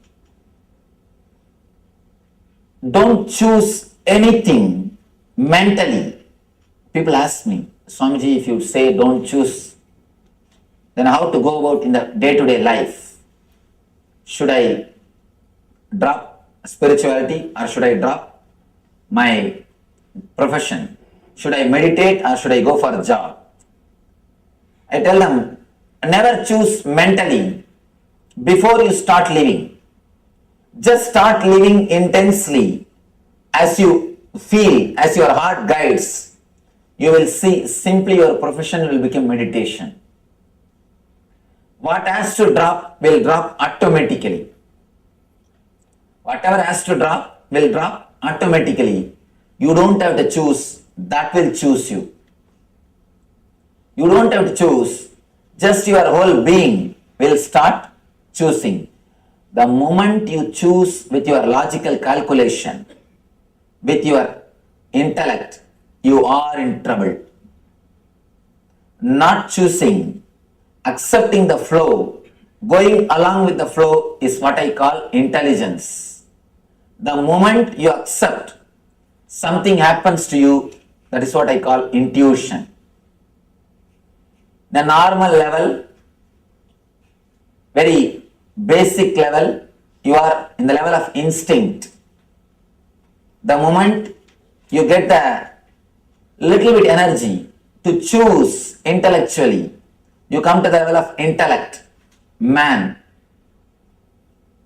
If you drop choosing, accept the flow, something happens to you, intelligence, you become divine person. When you stay in this level, in that same energy, something more happens to you, which I call intuition. You become divine. Step by step, from instinct to intellect, from intellect to intelligence, from intelligence to intuition. Usually, almost we are all stuck, 90% of us are stuck in intellect level. Of course, we are not in instinct level, we are in intellect level. Continuously fighting with ourselves, continuously creating conflicts. That is the reason we need so much of entertainment. Why do you think continuously we need partying, drinking, TV, movie, everything? When I was first brought to this country, when I came first to this country, they showed me all this Universal Studio and Disneyland and whatnot, all those entertainment things.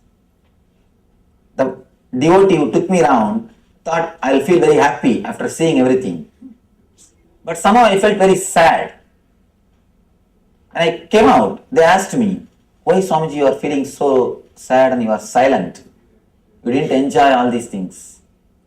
I said, if so much of entertainment is needed, means this country must be joyless. You need so much of entertainment, so many nightclubs, just because we are joyless. We are just joyless. That is the reason. Again and again and again, we go out. Some way or other, we try to grab, we try to snatch joy. Trying to snatch joy from the outer world is nothing but trying to make thread out of stone. Trying to take thread out of stone. You see in India, out of this banana tree, they will make thread to make flower garlands. The banana trees, the outer shell of the banana tree, out of that they will make threads to make garlands. Same way, if you try to make a thread out of stone, what will happen? Out of a rock, out of a boulder, you try to make a thread. All our work to get joy out of the outer world, out of these outer entertainments, is nothing but trying to make thread out of boulders. Of course, you can escape from yourself. These are all just techniques to escape from yourself. But you can never think that you are joyful or blissful by these things.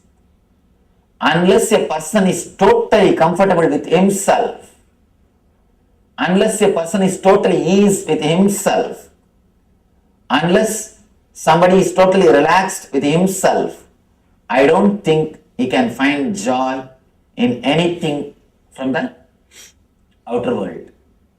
How much you try, all you can try is you can just escape. That's what.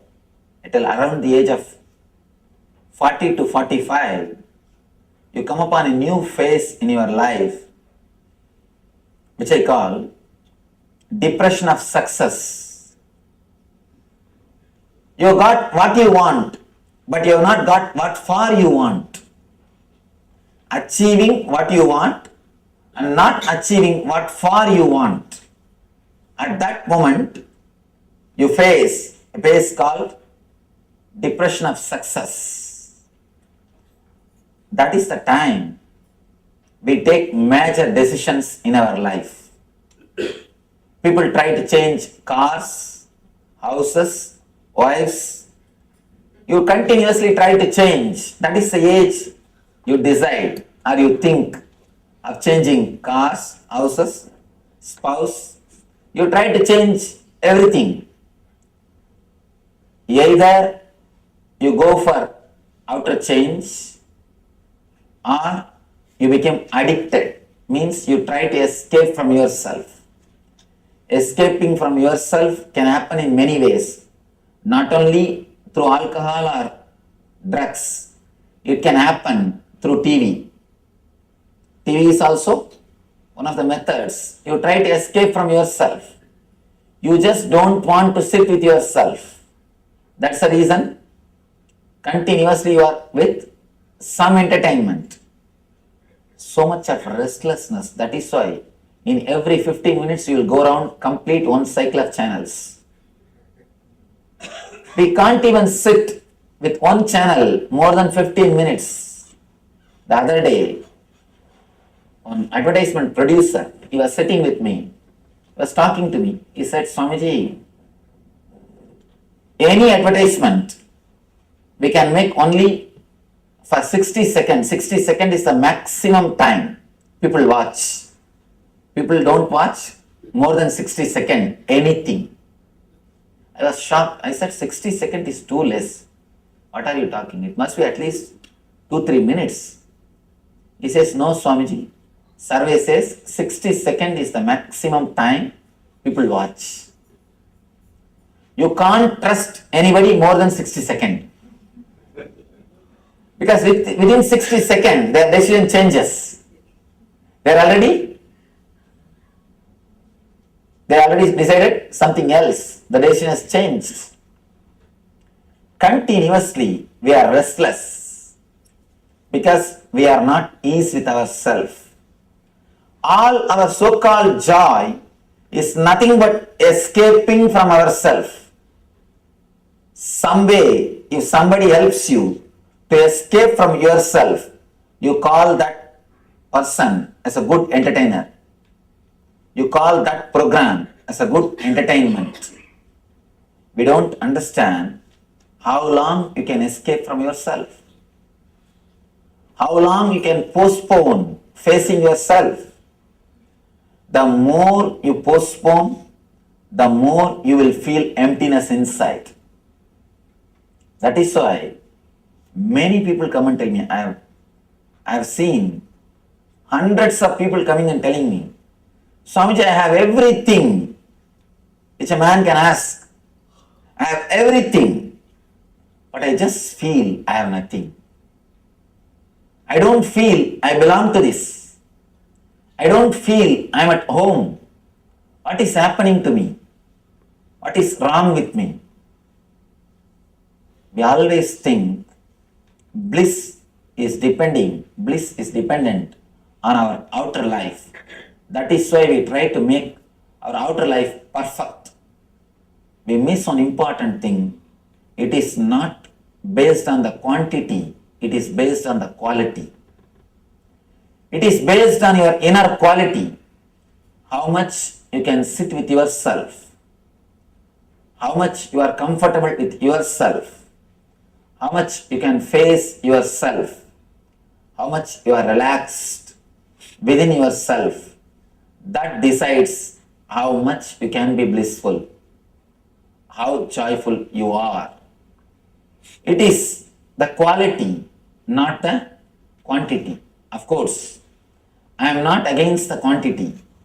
You can have all best things of the outer world. I don't say don't have the outer worldly comforts. I have everything. but don't sell the inner world to have the outward comforts. We sell our sleep to purchase bed. We sell our sleep to purchase bed. We sell our eyes to purchase drawings. We sell our life to purchase the outer comforts. That is where we do a big mistake. Instead of all inclusive, you choose. You sell your inner space to have outer space. And one important thing, this is a beautiful, very important statement from Tantra. Tantra says, there is no need for you to sell your inner space to have the outer space.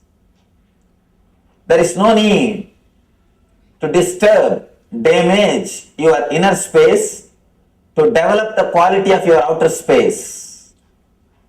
There is a technique, there is a method. You can create enough of energy, richness, quality in your inner space along with creating the outer space. The technique to create the quality in your inner space, maintain the quality of your inner space is what I call meditation. If you can spend at least 20 to 30 minutes in your life to enrich your inner space, to maintain the quality of your inner space, continuously you will be radiating bliss. And I tell you, you can surely excel in your profession. When you radiate bliss, you understand what for you are here, what you need, what you want, and what is your space, what is your role in this universe. Unless you experience deep easiness with yourself, you will not even know what for you are running. Most of us, by the time we ask the question, what for I am running, we already finished our life. We already finished our life. We have finished our race. After finishing, we ask, what for? I ran. What I am doing? That's a beautiful statement. The worst thing in the rat race is, even if you win, you are a rat. Even if you win, you are a rat. I don't think anybody wants to be a rat just for the sake of winning. If you choose to be a rat just for the sake of winning, it is up to you. It's actually our decision. Next thing, somebody was asking me yesterday, how to clear the negativity. This is a very important thing. Today I wanted to address about this, especially for doctors. Continuously, you swallow negativities of the patients. Continuously, you are hearing about the problems. You are hearing about diseases. You are meditating on negative things. Please be very clear. For others, people who are in the other professions, for them meditation is a luxury. If they want, they can have, otherwise there is no need. For doctors, it is a basic necessity. If you don't meditate, be very clear, we are going naturally towards depression. Because every day we are meditating on negative things.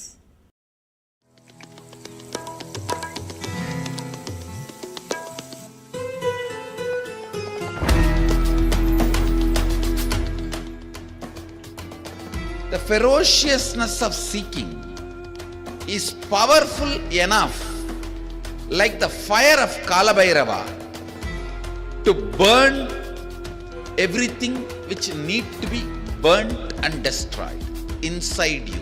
Laziness, tiredness, boredom, everything which need to be taken out of you can be just like that burn. How many microseconds it will take for negativity to disappear in front of Kalabhairava's ferociousness? Not even micro millisecond.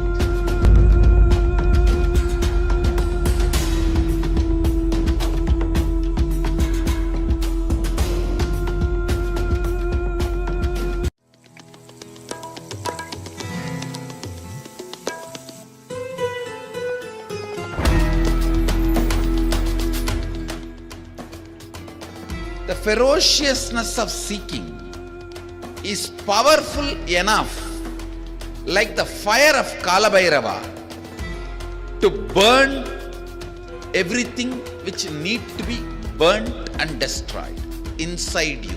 Laziness, tiredness, boredom, everything which need to be taken out of you can be just like that burn. How many microseconds it will take for negativity to disappear in front of Kalabhairava's ferociousness? Not even micro millisecond.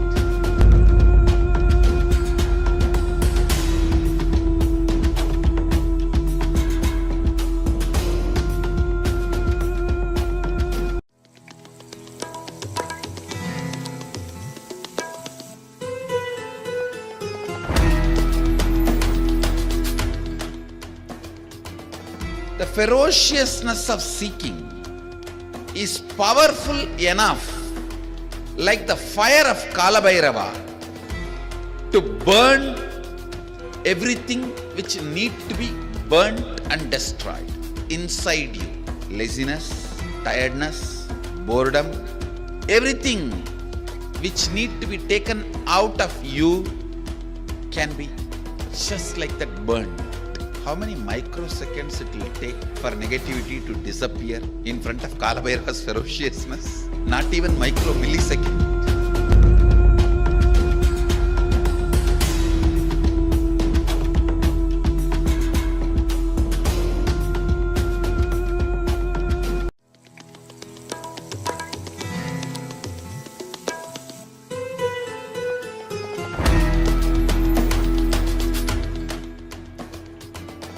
The ferociousness of seeking is powerful enough, like the fire of Kalabhairava, to burn everything which need to be burnt and destroyed inside you.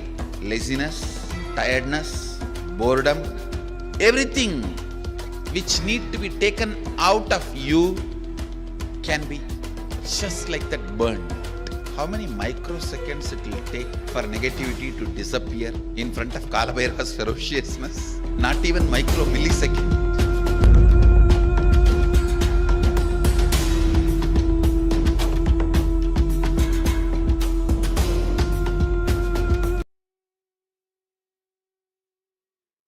Yes, Nityanand Malvi. So, yoga for the mind. After this revelation, Swamiji will be guiding us into the meditation technique for the mind. This is going to be Shanmuki Mudra, Shanmuki Mahamudra meditation. So, of course, this needs your engagement, your involvement. So, give 100% of your effort. Only when you give your 100% of effort, you'll see the full benefit of the meditation that you are about to enter. So, let's come to the space of listening as you enter into this meditation technique for the mind, which is Shanmuki Mudra meditation. So, let's begin.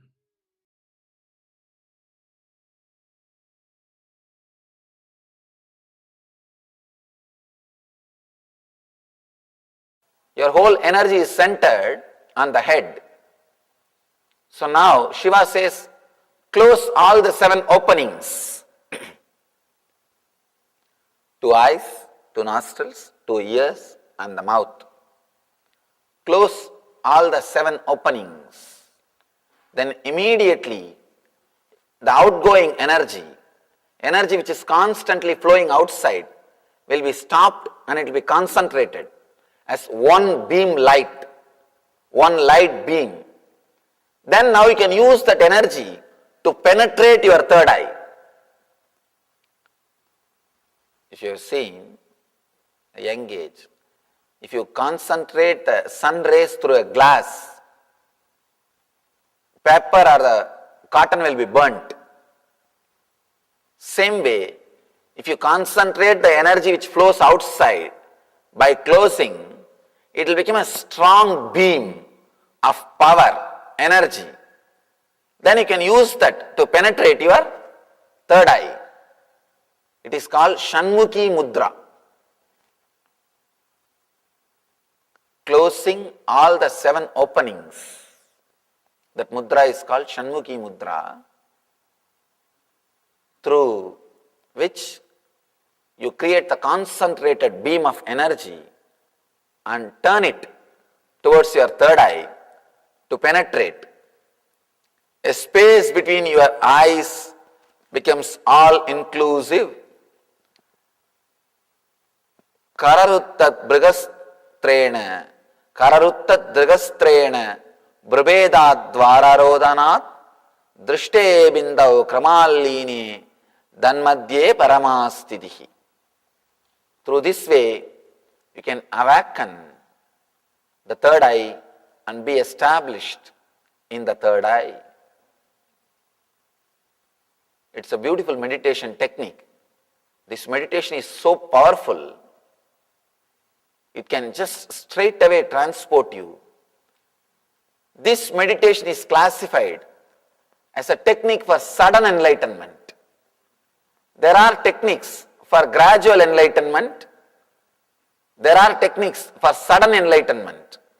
There is every chance 120 enlightened people can go out. After this session, you don't know, because this technique brings sudden enlightenment. It's very powerful and highly energetic technique. You should understand the truth of sudden enlightenment. Sudden enlightenment means where you don't need any preparation.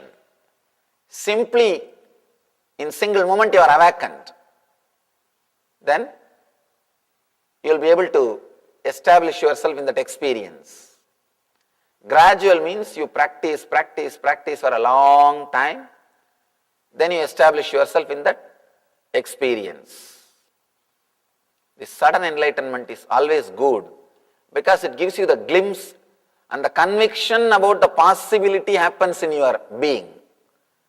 Then you won't have much doubts and problems. All our problems are nothing but our doubts. Is it really available, or will I be able to have? Will that be successful? I don't know what will happen to this. I don't know what will happen to my husband. I don't know what will happen to my wife. I don't know who will run away where. All these doubts are the problem. When you have at least one glimpse, sudden enlightenment, all these problems will disappear. It will be a lot more easy for you to travel on your journey. All great masters, fortunately, directly, with understanding or without understanding, had the glimpse of sudden enlightenment. Sudden enlightenment. So, it is time for us to go inward and work on the Ajna Chakra to have the glimpse of enlightenment. Today we will spend a little more time on the meditation because it's a very powerful technique. Let me describe the technique. It's a very powerful technique. Please understand the instruction slowly but clearly, then we will do it.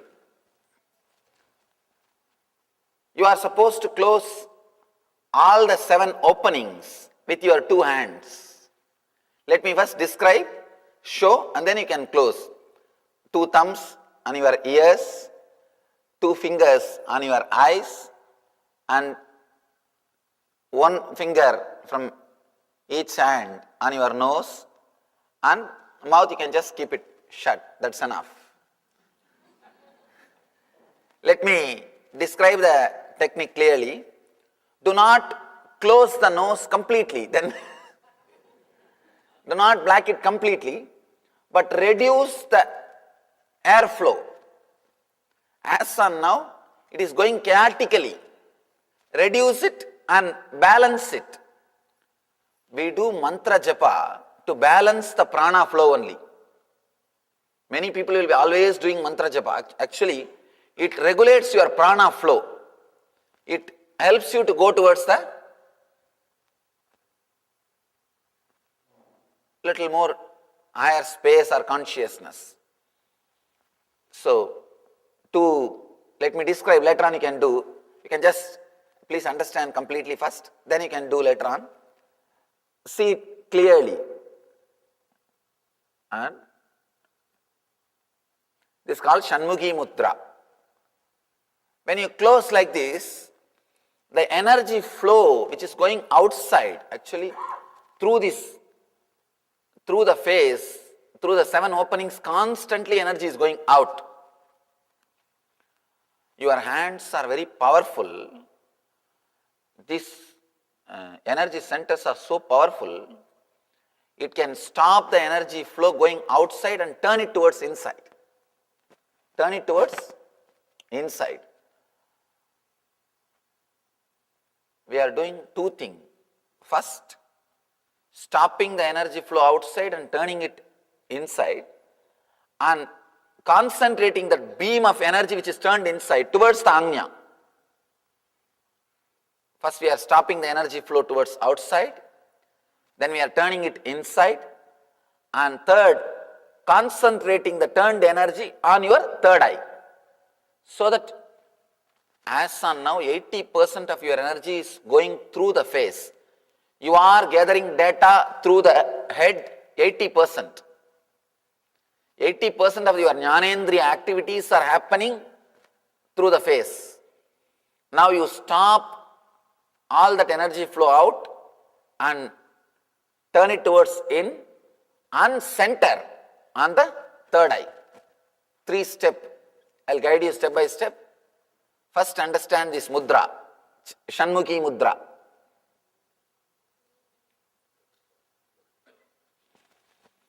And first you have to close your ears properly. Actually, it will be comfortable for you if you sit on the ground and put your hands on the chair, so that the hands heaviness you won't feel. You can support yourself on the chair. You understand? You can turn a chair, put a chair in front of you, yes, just like that, and support your hands. It will, or you can support on the chair which is front of you. You can sit on a chair, and you can sit even on a chair and put your hands on the, so that it will be, you will not have that shoulder pain. Yes, that's the right thing. You won't have shoulder pain. One more thing, please understand. You may ask the question, can I cover it with earplug or some clothes, Swamiji? No. Earplugs does not have energy center. Your fingers have got energy center. That is why in India we always eat with hands. Because food will be energized. The food will feel comfortable with your body will feel comfortable with the food before it goes inside your system. And I always, even if you eat with a spoon, please always put your hand on the food for a few minutes before eating. Before eating, always wash your both your hands, put your hand on the food. Remember God or Guru or whatever you meditate, and whoever you meditate, just remember for a few minutes, then start eating. The food will feel comfortable with your body will feel comfortable with the food. There won't be something like a sudden exposure. It will be more very friendly relationship. It is good to touch the food and eat. Anyhow, you are all set now? Please close all the 7 openings in the face. If you are wearing specs, remove that. Do not try to put your fingers under the specs.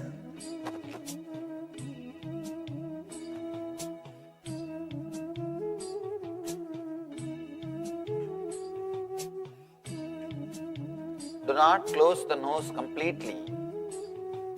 Just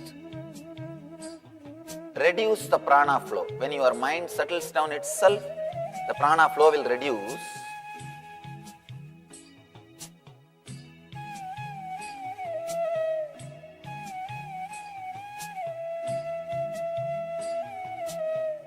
In this same Shanmuki Mudra, inhale and exhale as slowly as possible. As slowly as possible. Inhale and exhale.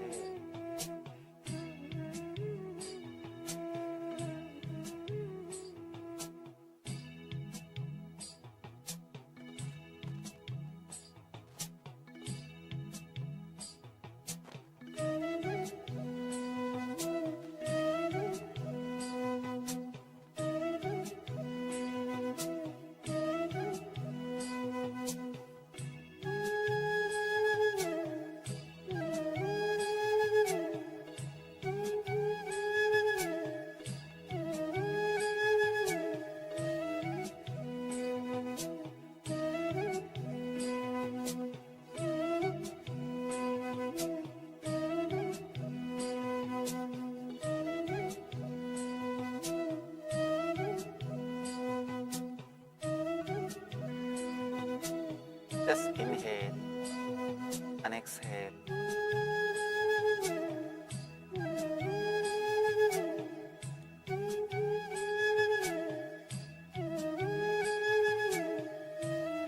As slowly as possible,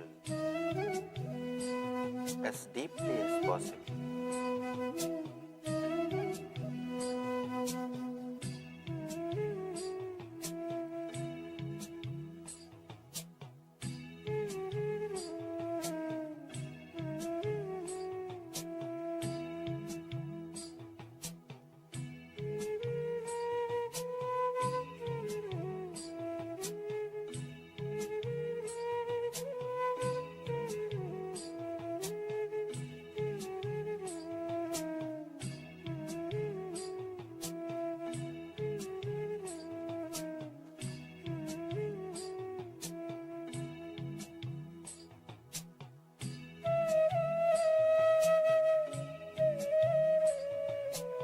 Let your mouth be closed tightly.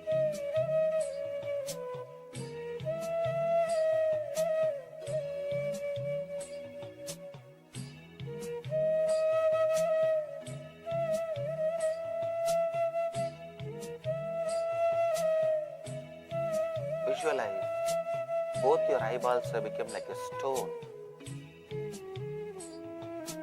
Let them not move. Let them become just like a stone.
slowly as possible, as deeply as possible.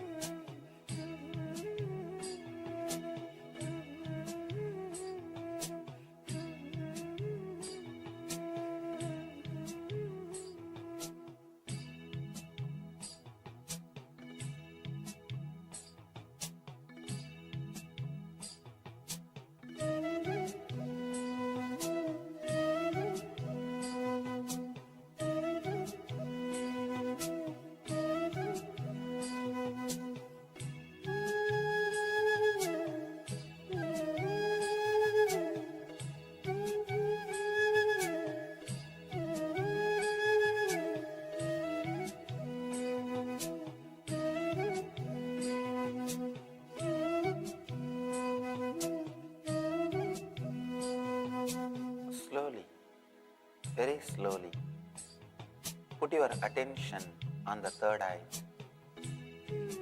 Do not concentrate, do not tense yourself. Just put your attention on the third eye, Ajna Chakra.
concentrating on your third eye.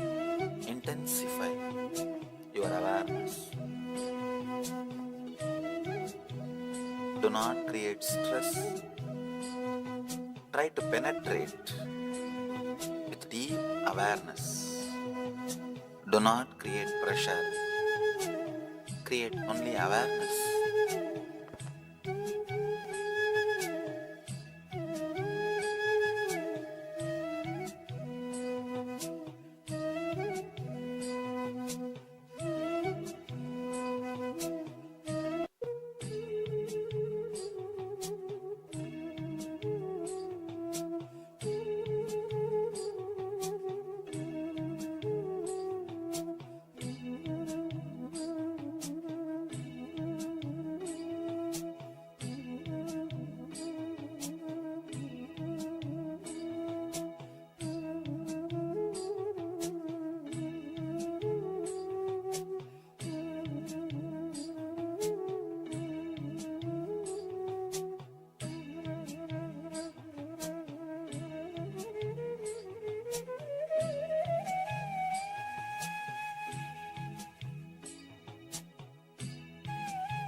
Intensely visualize as if you are penetrating your third eye with a drill bit.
visualize deeply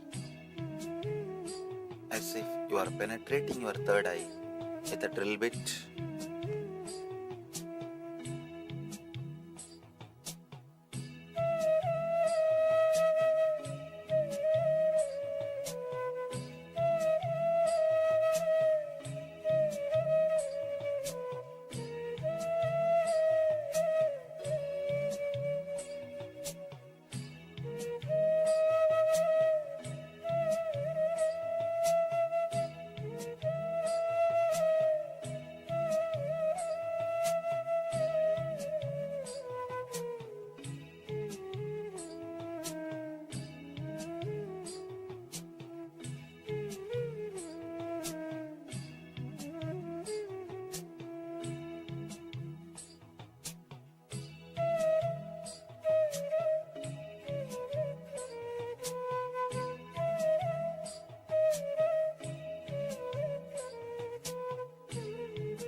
Penetrate your third eye intensely.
relax and open your eyes.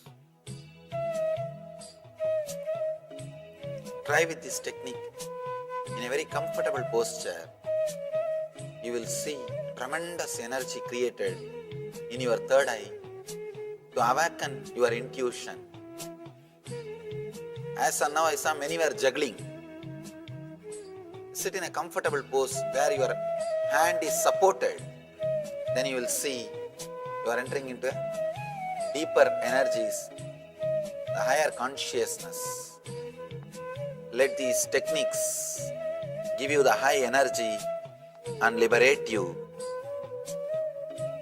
Let you all become one with the Shiva consciousness. Let you radiate eternal bliss, Nityananda. Thank you.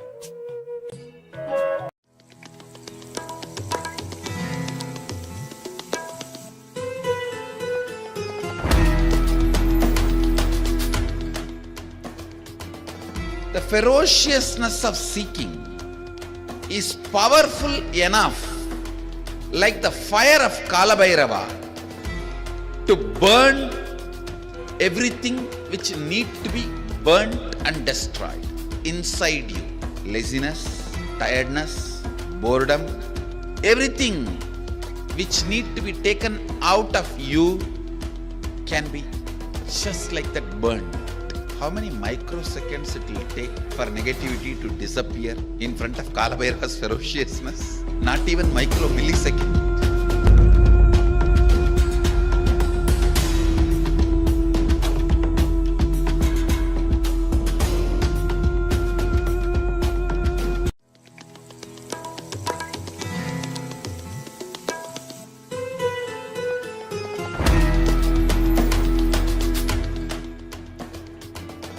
The ferociousness of seeking is powerful enough, like the fire of Kalabhairava, to burn everything which need to be burnt and destroyed inside you.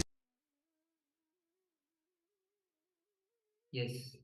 So Kalabhairava just destroys all your negativity, whether it is all your tiredness, boredom, all the patterns that you are facing. Anything that you are facing in your life which is negative, which is tiredness, which is not letting you manifest what you want in your life, which is any obstacle that you're facing. Kalabhairava, with just his fire of ferociousness, he just burns away all the negativity patterns that you are struggling with. So it's a beautiful opportunity for all of you to offer your gratitude to Kalabhairava at his lotus feet. And because we have Kalabhairava Jayanti coming up on 23rd and 24th of November, few days from now. So if you want to offer, let us know. We'll be giving you the further details. So all the people on the Zoom and all the people on the WhatsApp, let us know if you are interested in showing your offering, your gratitude to the Kalabhairava. Alright, with this we'll be entering into the power manifestation round. And as today we are doing the power of changing the temperature of the water. Yes, so let us sit comfortably. Actually, before we sit comfortably, let us gather a container of water. So if you have one already from previous rounds, you can use that. Let us gather a container of water. It can be a cup, it can be a container, anything that you have. We are going to affect the temperature of that water. So first of all, gather the water in a container. Then second of all, we need to take a measurement. We need to take a base measurement of the water before we affect the temperature of the water itself. So requesting participants, just take a couple of moments and gather a container of water, a cup of water, whatever it might be. It doesn't matter what the container is made of, as long as it holds the water. So we will be affecting the temperature of the water in that container. So just take a moment and gather these.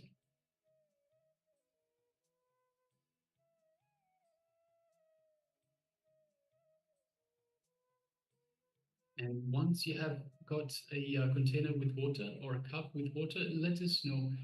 And also we will need to take the initial measurement, the temperature of the water. So if you have a thermometer, you can use that. If you don't have a thermometer, if you don't have any means for gauging the temperature of the water itself, then you can always just use, just by feel, just put your finger in the water, assuming it's not too hot. You can put your finger in the water and just feel, and then we'll do exactly the same thing at the end. Once we affect the temperature of the water, then we can feel once again and see whether the temperature has increased or it has decreased, or whether it's remained the same. So requesting participants, let us gather a container of water and let us take the initial measurement, the initial temperature of the water before we start the power manifestation. Now also we are joined by Ji Hui. Yes, Nityanandam. Nityanandam.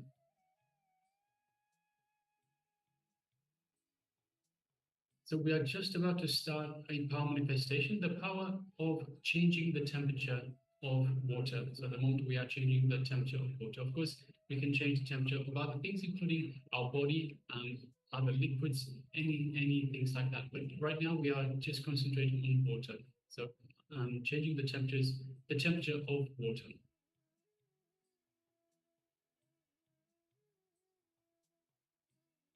And requesting participants, once you have a container of water and you come back to, if you're ready to go, so you've already taken the base temperature, then let us know. Just give us a thumbs up or a hand signal, something that we know that you are ready to go. So we can then move on to the next step of the power manifestation.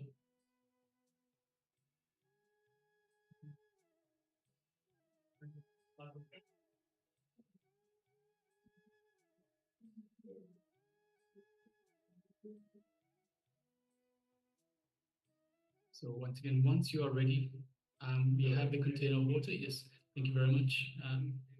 Xin Wang, yes, thank you. I hope I pronounce your name right. Welcome, thank you. Thank you for letting us know that you're ready. All right. So now let us just sit comfortably with the head, neck, and spine in a straight line. You can close your eyes. And let us just unclutch from anything of the outside world. So whatever the outside world may hold, whatever distractions there are in the outside world, let us just unclutch. So remain unmoved. Every time a thought comes up, every time a distraction comes up, whatever it might be, a noise, a worry, a fear, anything at all, let us just unclutch from it. Don't get involved, don't get entangled in that thought, in that fear, in that distraction. Don't entertain the thought, don't entertain the distraction. Just be a witness. By becoming a witness, we unclutch from the distraction. And understand that the mind is a distraction. We are manifesting the powers of Paramashiva from the space of oneness with Paramashiva, from the space between the thoughts. So by unclutching, we connect to this space between the thoughts. So again and again, just tell yourself, promise yourself that every time a thought comes up, every time a worry, a distraction comes up, you will unclutch. Just play this as a mantra, unclutch, unclutch, unclutch.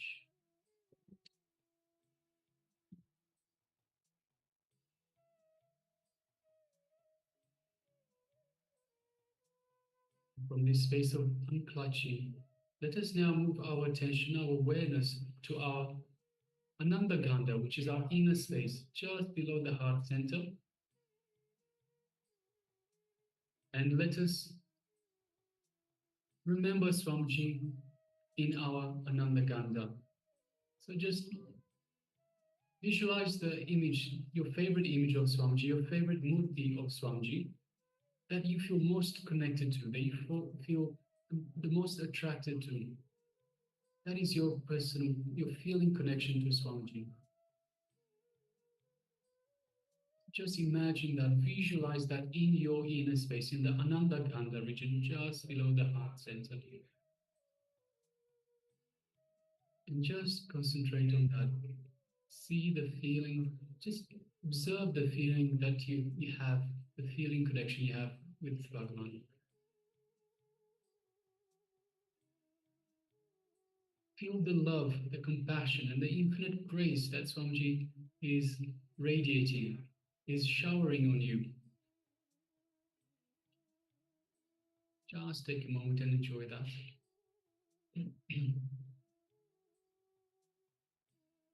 Feel the superconscious energy that Swamiji is radiating, just flowing throughout your entire body, reaching out to every corner of your body, every finger, every toe, your nose, your ears, your eyes, every corner of your body.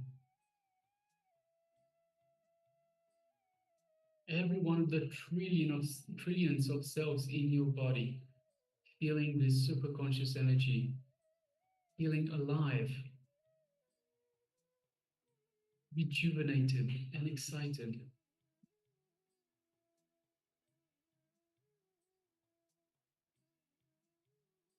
Just take a moment and feel this space of oneness with Swamiji. Just know that you are one with Swamiji. You are in oneness with Swamiji. Just take a moment and enjoy this feeling, this space of oneness with Swamiji.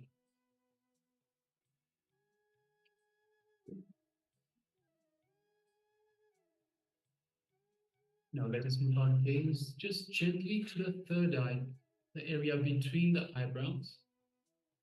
And just gently, let us look through the third eye into Swamiji's third eye. So just visualize Swamiji's third eye in your third eye, and just make that connection. And as you do so, you feel your third eye being awakened, activated, and energized, full of life. Just take a moment and feel that energy in your third eye.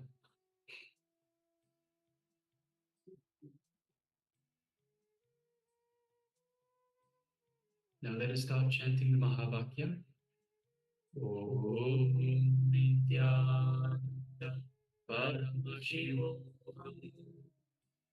Om Nityananda Paramashivoham. Om Nityananda Paramashivoham. Now let us make a strong declaration to affect the temperature of the water in the container. Let us increase or decrease, whichever way. Let us make this strong declaration, this strong intention to affect the temperature of the water in the container. And from this space of oneness with Swamiji, from the powerful cognition that we are Paramashiva, let us start manifesting this power of altering the temperature of water. Let us begin. Om Nityananda Paramashivoham. Om Nityananda Paramashivoham. Om Nityananda Paramashivoham. Om Nityananda Paramashivoham. Om Nityananda Paramashivoham. Om Nityananda Paramashivoham. Om Nityananda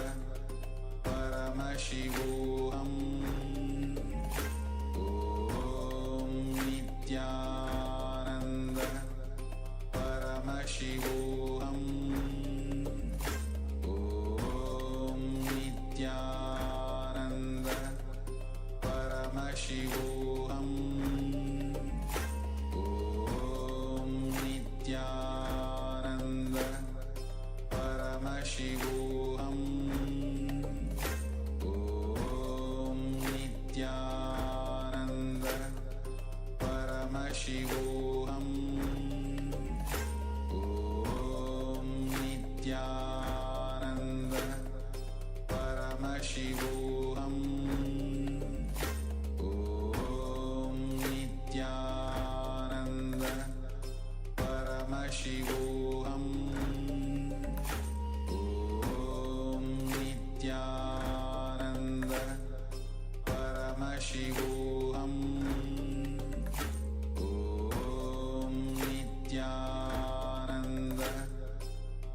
Paramashivoham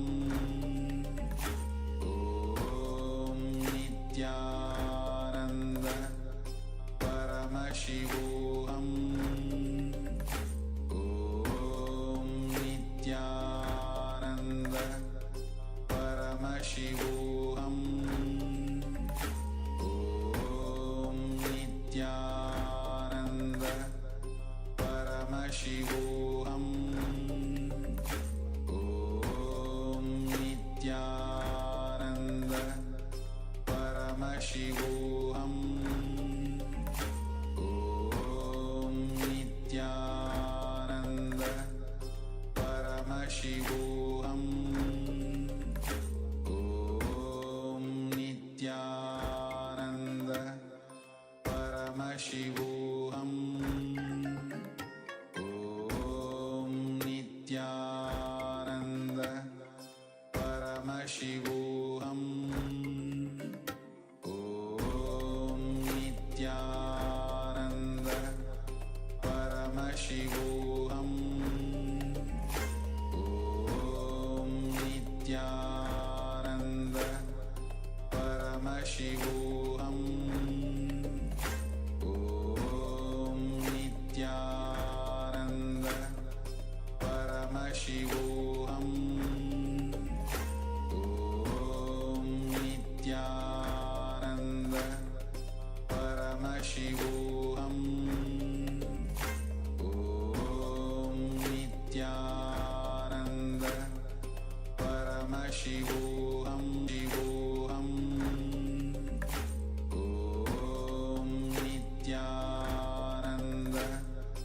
Paramashivoham Shivoham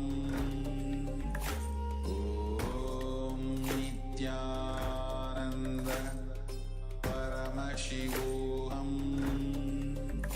Om Nityananda Paramashivoham Om Nityananda Paramashivoham Om Nityananda Paramashivoham Om Nityananda Paramashivoham Om Nityananda Paramashivoham Om Nityananda Paramashivoham Om Nityananda Paramashivoham Om Nityananda Paramashivoham Om Nityananda Paramashivoham Om Nityananda Paramashivoham Om Nityananda Paramashivoham Om Nityananda Paramashivoham Om Nityananda Paramashivoham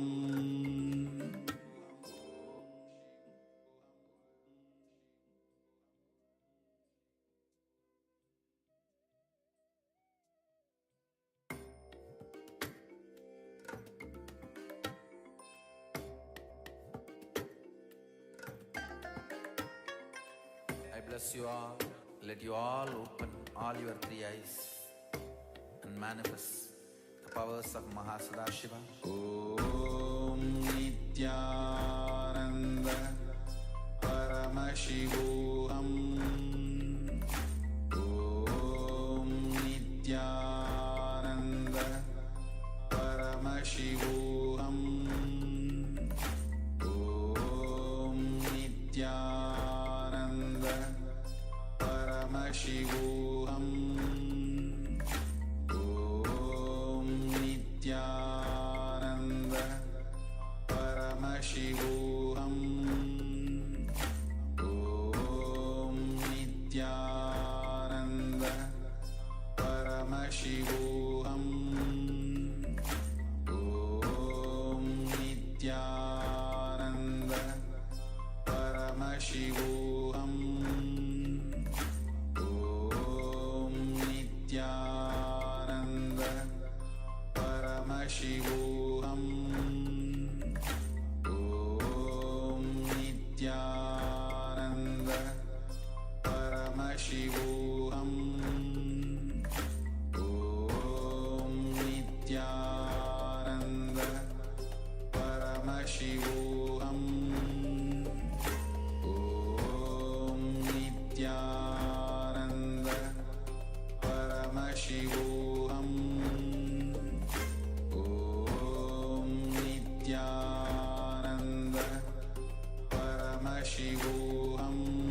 Paramashivoham Om Nityananda Paramashivoham Om Nityananda. Yes, I'm all good.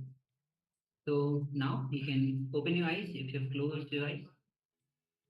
And with this deep surrender and gratitude to Supreme Pontiff of Hinduism, let's check the temperature, whether it is decreased or increased, the temperature of the water.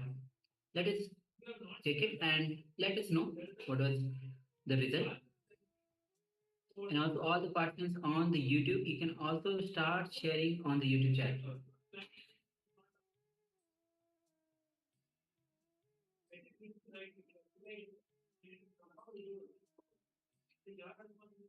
Yes. So let us know if you have manifested this power, and understand that moment you start manifesting this power, the oneness that if your connection with Swamiji goes on increasing, that deep oneness connection goes on increasing, and it's not just about manifesting, altering the temperature. Of course, this is one of the powers that you are getting. But the moment you are manifesting this power, the patterns, limitations that you are struggling with, suppose you are facing some fear or worries or some limitations you want to break free from. The moment you start manifesting the power, you break one limitation within you. And the moment you start breaking the limitation, you start seeing the possibility in your life. Wherever you feel stuck, you see a new possibility in your life, and you are able to move ahead in your life. You are able to manifest in your life. Yes, so once you have taken the second measurement, take a moment and share with us in the chat whether you were successful, unsuccessful, whether you increased or decreased. So either way, increase or decrease of temperature is still a successful power manifestation. So if you intended, for example, for the temperature to increase, but it went down, it is still a successful power manifestation. It's not yet perfect, but it is a power manifestation because the water temperature moved by itself. Sorry, it did not move by itself, did not change by itself. The water temperature was affected by your consciousness. So please take a moment and share.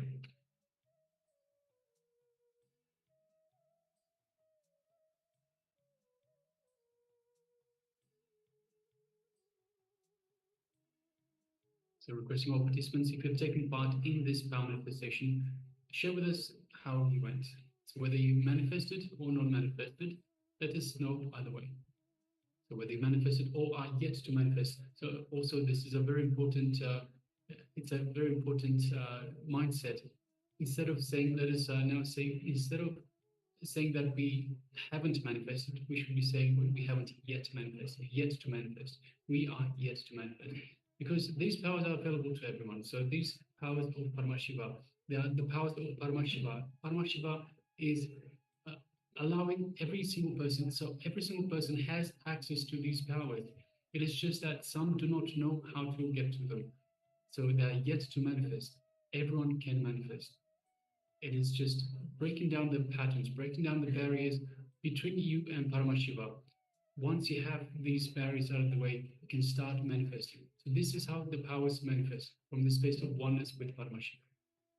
See, if you have patterns in the way, each, I was sharing earlier, each power manifestation has different patterns that are affecting the power, are affecting it.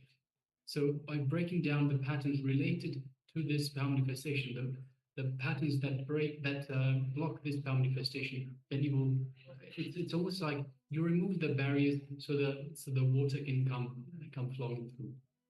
So this is what we're doing. And also by practicing the power manifestations, especially the ones that you aren't manifesting just yet, you are actually working on your incompletions, you're working on the patterns, you're breaking these patterns. And the moment you start manifesting, you know that pattern has gone away. You know that incompletion has melted away. So it's also a very powerful way of breaking through these patterns, a very powerful way of moving towards a super conscious breakthrough. Yes, and the more you manifest the power, any situation where you feel stuck, like if you want to manifest job, you're not going to manifest a job.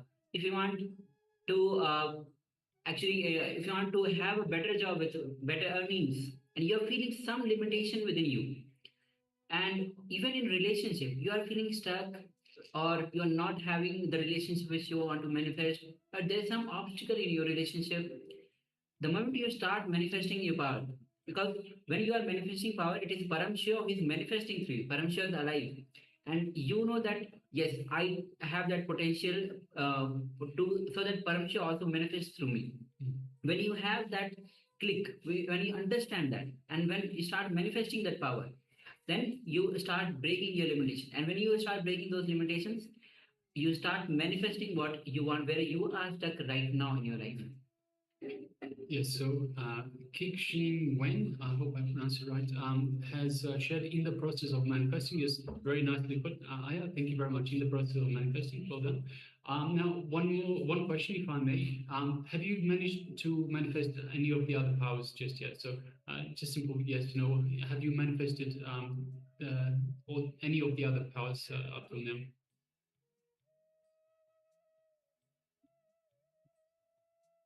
So once again, reminding participants, we are here to serve you. We are here to make sure you have a super conscious breakthrough in your life.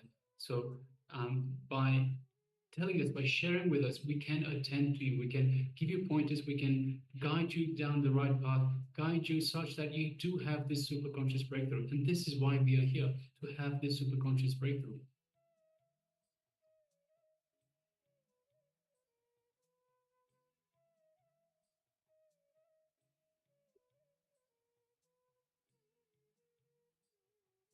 Just waiting for participants to share.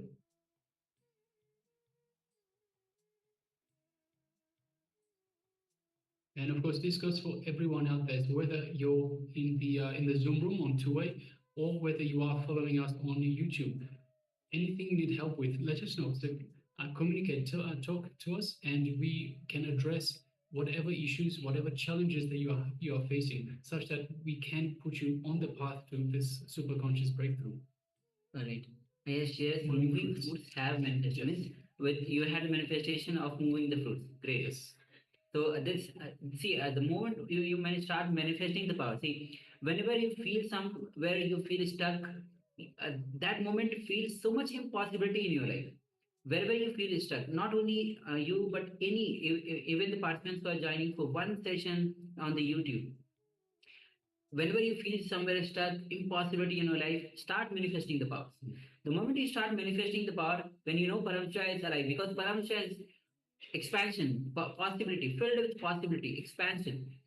When even a bit you start manifesting, then that expansion, that possibility flows through you. When that flows through you, you see the possibility in your life, and wherever there was a blind spot, you're not able to see things. Now, after the power manifestation, just that blind spot just washes away, and you are able to see the possibility. You see that possibility coming, getting attracted to you. Yes, so thank you very much for sharing, Aya. And just for all the participants, whether you're here with us in the Zoom room or following us on YouTube, it is very important. So there's depending on where you are on your journey, on your path to the power manifestation. So there are times when you can't manifest anything. We need to address in terms of, are you doing detoxing? Are you doing yoga? Are you has Swamiji initiated you into the power? So these are the first basic steps. Once you start manifesting, then it's a totally different thing. You know you have that connection. Once you have manifested, you know that it is possible. You have that trust, and you can go forward. You understand. Then there are other things that are affecting. So for you, Aya, as I mentioned earlier, at the moment there are some patterns that are not allowing this power manifestation to happen. So one thing I would suggest, have a look at what your cognitions are. So in terms of this power manifestation, when you think about this power manifestation, do you have reservations? Is anything holding you back? Is anything that's saying, I don't think I can do it? Is anything that says impossibility? Because if there is, then you need to cognize that you have moved fruits on your hand before. Before you started moving those fruits, that seemed impossible. but now you're moving those fruits. So that is possible. You know that it is possible. It is a science. So power manifestation is a science. It is something that everyone can do. So have a look at what is restricting you. Have a look, identify what your cognitions are, and just switch the cognitions to from impossible to I am possible. Just a small change. A small change that everything is possible. You are Paramashiva. Everything is possible for you. So as long as you just change this cognition, then we should be able to move through this power as well.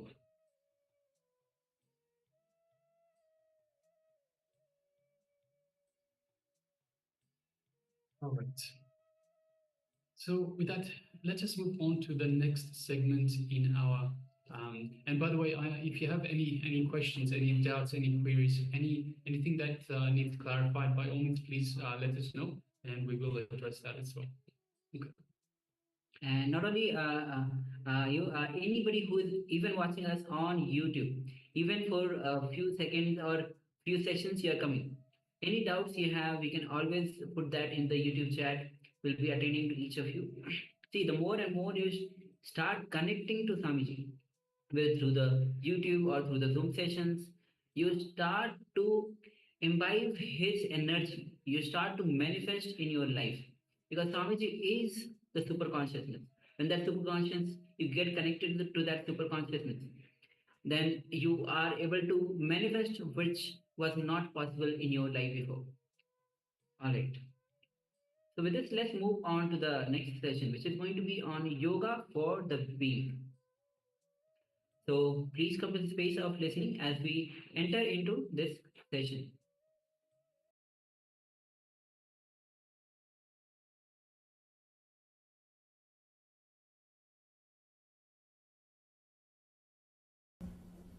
Now, yoga for spirit, being.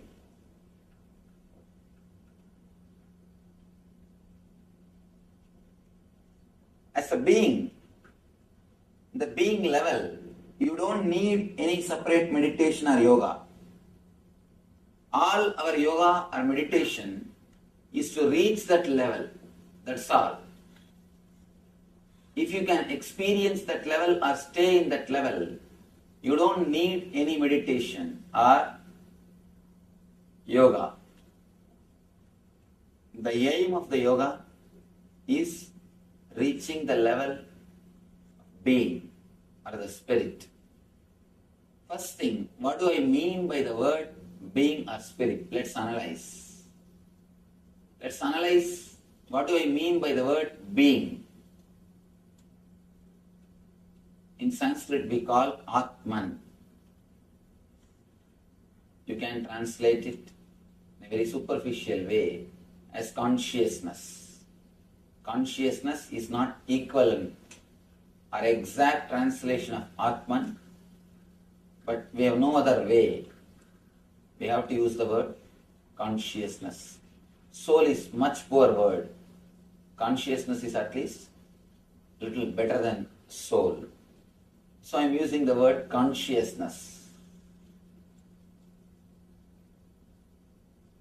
Actually, being cannot be expressed by a single word. You can say what is not being and make people understand what is being. But you can't pinpoint and say what is being. Because whatever you can pinpoint is only related to mind. You can't say anything about the being because it is something beyond mind. It is something above your intellect, it is something beyond your logic. Again and again, our masters declare it is beyond the body, beyond the pranamaya, beyond the manomaya, beyond the vijnanamaya, the different sheets, different koshas.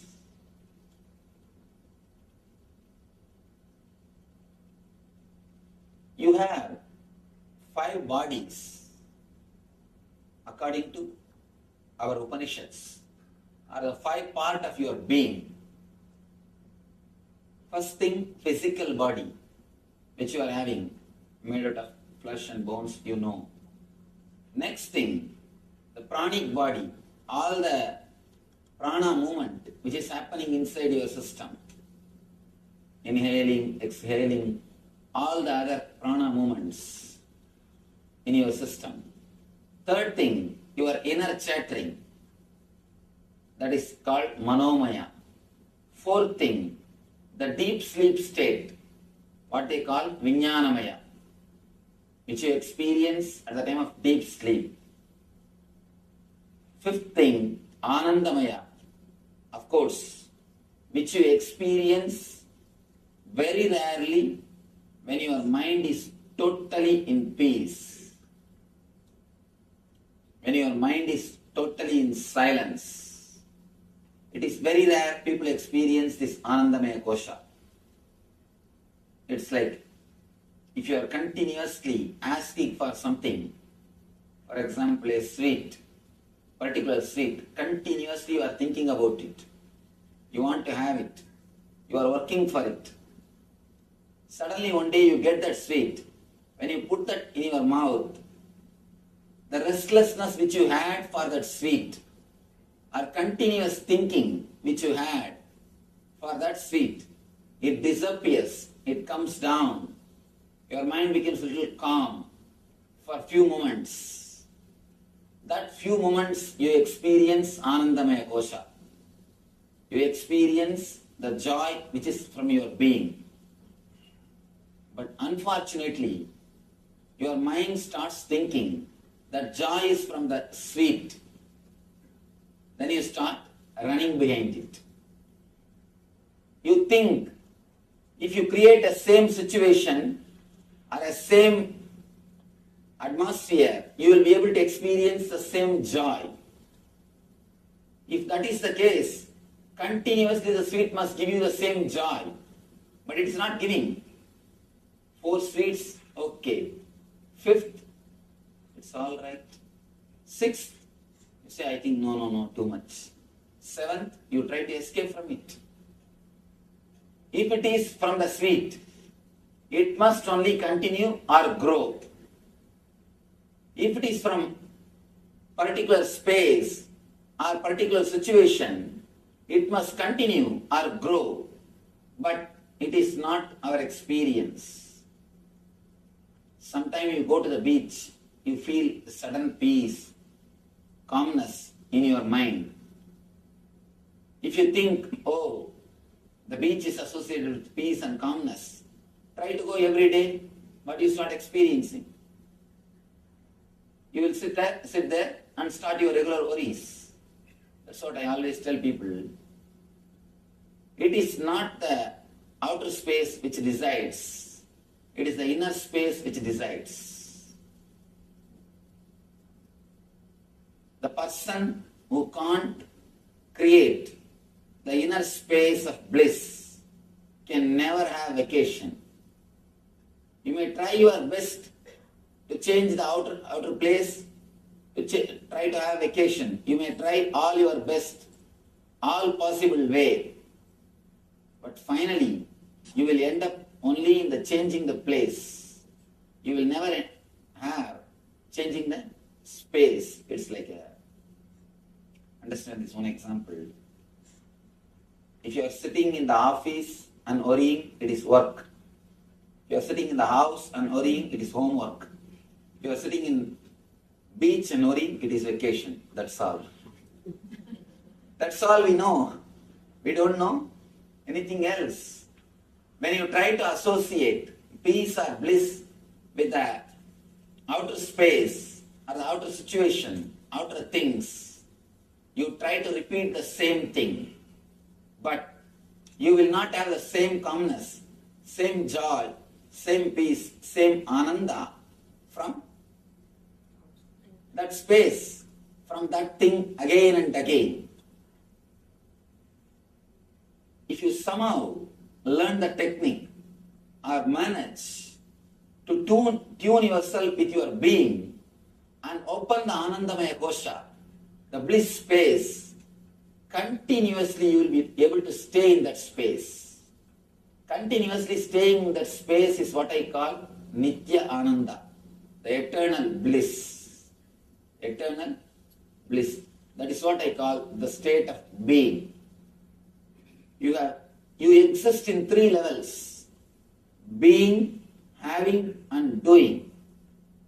Some people exist only in the level of doing, workaholics. They can't relax. The moment they relax from the work, they feel that they are not needed. Even if they don't get money, they will not be able to relax from that work. Many people I have seen, they take up some social service just because they can't keep quiet. Please understand, if you take up social service or serving others just because you can't keep quiet, you will only damage the society than helping. You will be only creating more misery.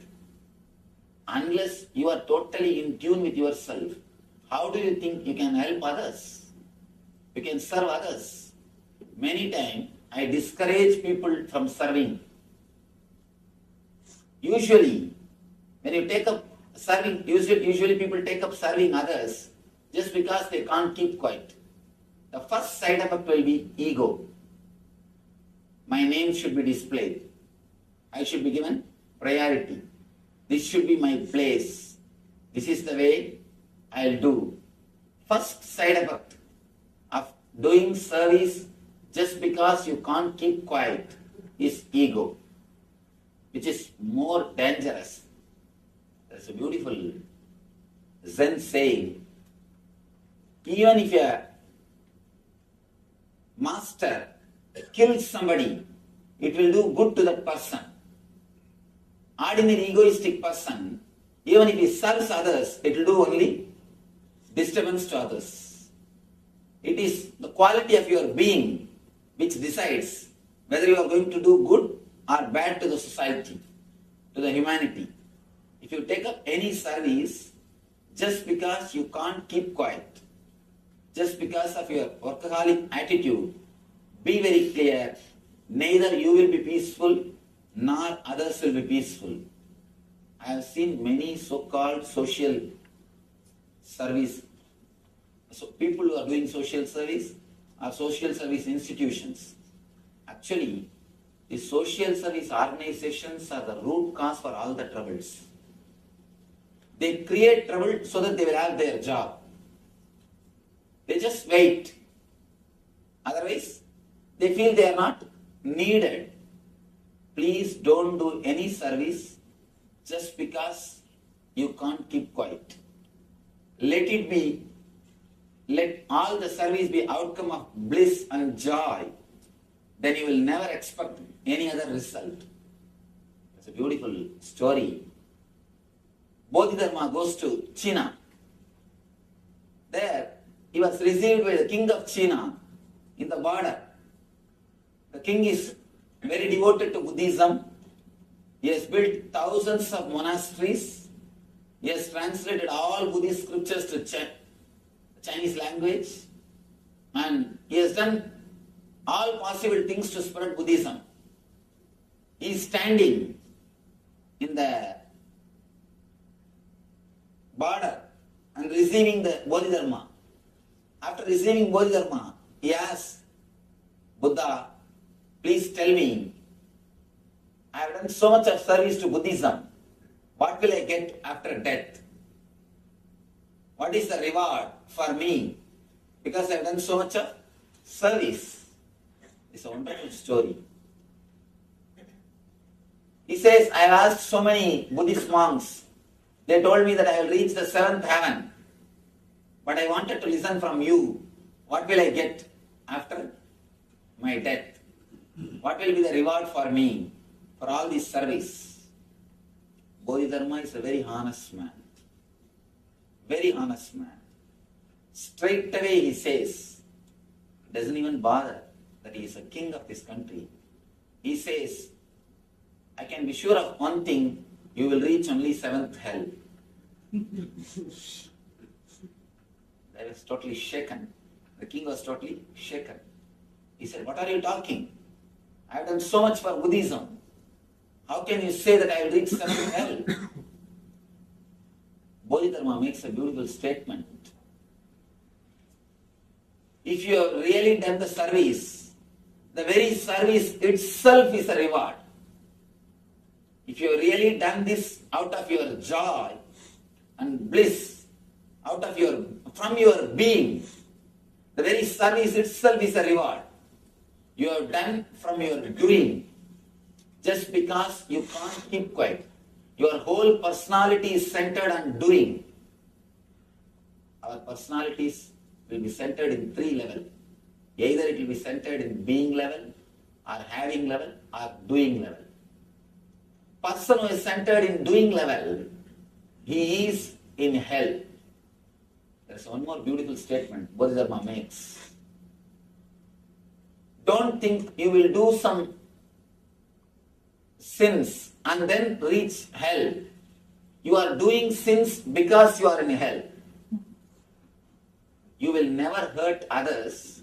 You will never be violent with others if you are happy, peaceful within yourself. You will do sinful acts. You will do wrong things because you are in hell. Very doing wrong things shows that we are in hell. Very doing right things shows that we are in heaven. Don't think you will do some sinful acts then go to hell. You are in hell because of that you do sinful acts. Don't think you will do some good things and then reach heaven. No. You do good things because you are in heaven. The very mood with which you do the activities, that is heaven or hell. Heaven or hell is not geographical, it is psychological. It's not geographical. Don't think you will reach somewhere. No. Bodhidharma explains beautifully. All your service, all your action is out of doing, not out of your being. Because you can't keep quiet, you have to do something. You are rajasic, restless. Just you wanted to show you are some way great. Whatever you take up, you do it in a very big way. Why do you think these so-called religious people install tall structures? It is not to show the greatness of God, it is to show the greatness of themselves. Big kings erecting tall structures. Why? It is to show that they are great. Not even God is great. I have seen in India some temples are called Birla temple. I was just shocked. Why should Birla have a temple? Why should Birla have a temple? It's for God we make temples. But when you erect temples just to show your greatness, the temple will be named only after you, not after God. It is out of restlessness, just to show that whatever you do it in a grand way. Whatever you do it in a big way. When you do the service just out of restlessness, out of doing, it will create only hell for others and for you. That's the first thing. Next thing, not only service, anything you do out of doing, anything you do out of restlessness will create only more confusion, more questions within yourself. I have seen many people coming and asking me, Swamiji, somehow I don't believe in my profession. How can I practice it? What am I supposed to do? I feel I am not in the right place. I feel I am misplaced. Deep misery, deep agony is their being. Then how can they think perfectly? How can they do anything totally? I have at least 600 American doctors as our healers. We have 2,000 healers all over the world serving the society through 400 centers. Average 20,000 people are touched by our healers every day. record, statistic record says every day, average 20,000 people are touched by our healers. I have more than 600 healers for American doctors. I have seen many doctors coming and asking me, Swamiji, somehow I feel I am not in the right place, or I am not doing what I feel. What can I do? How can I do? What should I do? How to go about? Understand, it is not important what you are doing. It is important how your being is. Whether you practice this profession or any other profession, if your being is not tuned with yourself, you will feel the same restlessness. Don't think by changing profession or by changing house or by changing wife, you can come out of this problem. No. Only by changing the inner space, we can come out of this problem. We can feel more in tune. The next level, people are centered on having this another kind of restlessness. Continuously acquiring things but never enjoying. Continuously acquiring things but never living or enjoying them. I have seen people continuously they acquire. When you are sitting in an ordinary car, you think of SUV. When you are in SUV, you think of Mercedes. When you are in Mercedes, you think of Rolls Royce. By the time you get the Rolls Royce, you think of helicopter. Something continuously you are postponing. Continuously we run behind having, but not living, but not enjoying. The persons who are centered in the level of I, they are centered in the level of doing, just for the sake of ego. The persons who are centered on having, they are centered in the level of mind. I and mind. I is continuously doing, mind is continuously having. Continuously you try to expand your boundary. Continuously we try to change the outside things. Continuously we wanted to expand our boundary. I have seen people, if they have 5 acres, they will be standing near the boundary and try to expand the boundary a little more.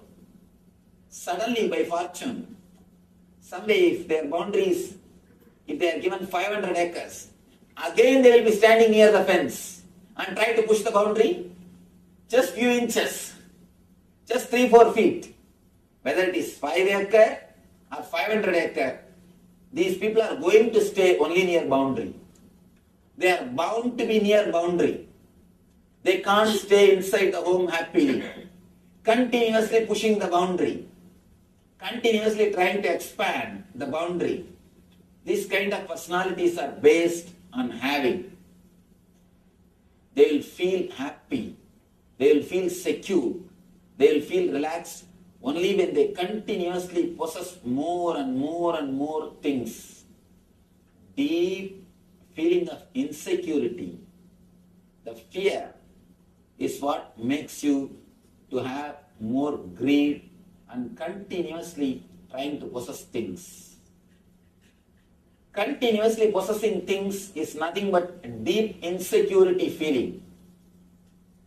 If you penetrate your being a little deeply, we can understand. It is nothing but feeling deeply insecure. All our possessions, the idea of possessing continuously more and more things is just because of fear, just because of feeling of insecurity. We think, let this be with us, let this be with us. You feel your boundary is more. You feel if you have more things, you will not be taken away from this world. We usually feel if we have more friends, more relatives, more things around us, we feel we are secure. We will not be taken away. There is a beautiful sloka in Mahabharata. Dharmaraja is a hero of the Mahabharata.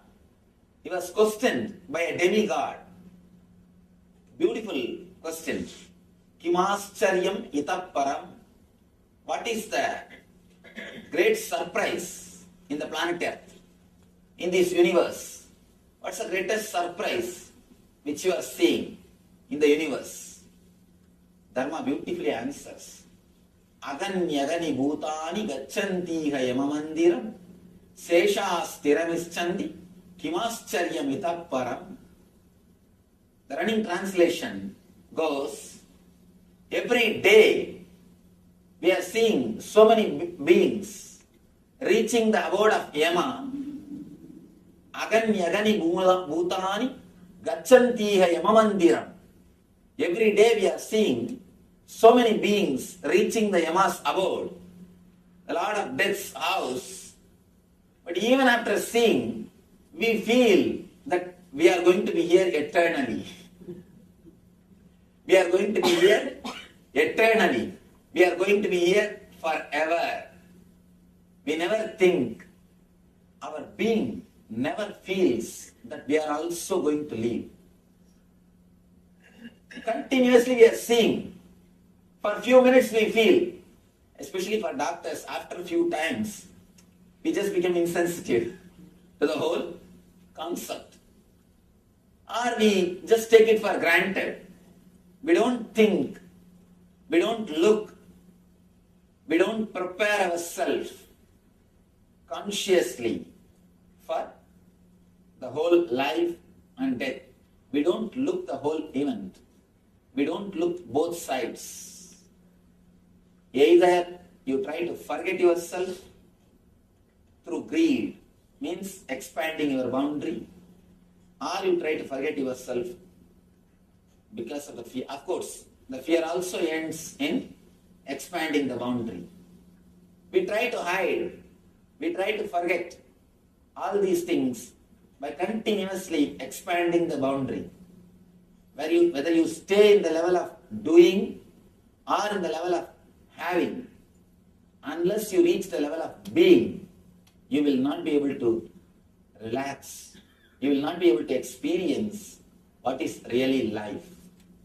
Actually, a person who is born blind, you can never make him understand what he is missing. Can you make him understand what he is missing? No. Same way, the person who has not experienced the ecstasy of being, the bliss of being, we can't explain to him what he is missing, what he is just not having. By not entering into the space of being, what we are missing can never be explained or expressed by words. That is the reason. Again and again and again, our rishis, our masters insist on reaching the state of being. In India, this is a basic lesson. The moment a person reaches the age of 7, the first lesson given to him is how to connect yourself into your being. How to connect yourself to your being. The first lesson taught to anybody is how to stay in your being level. The Gayatri mantra is a straight technique to reach the being level. Of course, the Gayatri mantra is nowhere related to any ritual, any puja or any worship. It is a straight technique to make you fall in tune with the being, to make you fall in tune with your consciousness. The meaning of the mantra itself says, let me meditate on the energy which awakens consciousness in me. Let that consciousness help me to meditate on it. That's all. Nowhere it says about any devata, any god, any ritual, anything. It's a straight technique to tune yourself into that being level. When I use the word being, I mean the thoughtless awareness. you are doing or having, these two are like a zeros. Unless there is a being, these zeros have no value. Only when you achieve your being, these zeros will have value. If you don't have the being, what can you enjoy? You can only just jump from one place to another, one space to another. You can just move. We are almost living like a ghost. We are living like ghosts. Our body is there. We are moving. Something is happening. We are there. But the being, the feeling of homeliness is missing. See, enlightenment doesn't mean that you become extraordinary or you become something like a superhuman or you become some way superlative. No. By enlightenment, you achieve one thing, a deep, homely feeling, deeply rooted, centered in your being. You will feel a deep relaxation. You have come home. You are in your space. There is no other supernatural powers or there is no other supernatural things associated with enlightenment. Having some supernatural power is no way related to enlightenment. Please understand. Some powers may express through enlightened person, that is different. But the powers are not criteria. Just doing some magic or a miracle is no way related to enlightenment. If magic or a miracle is the criteria for enlightenment or saintlyhood, P.C. Sarkar is the greatest saint. He does all possible magics, all possible miracles, which nobody can explain.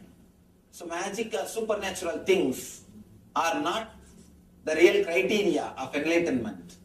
Enlightenment is a deep feeling or deep settledness or a total relaxation which happens inside your being.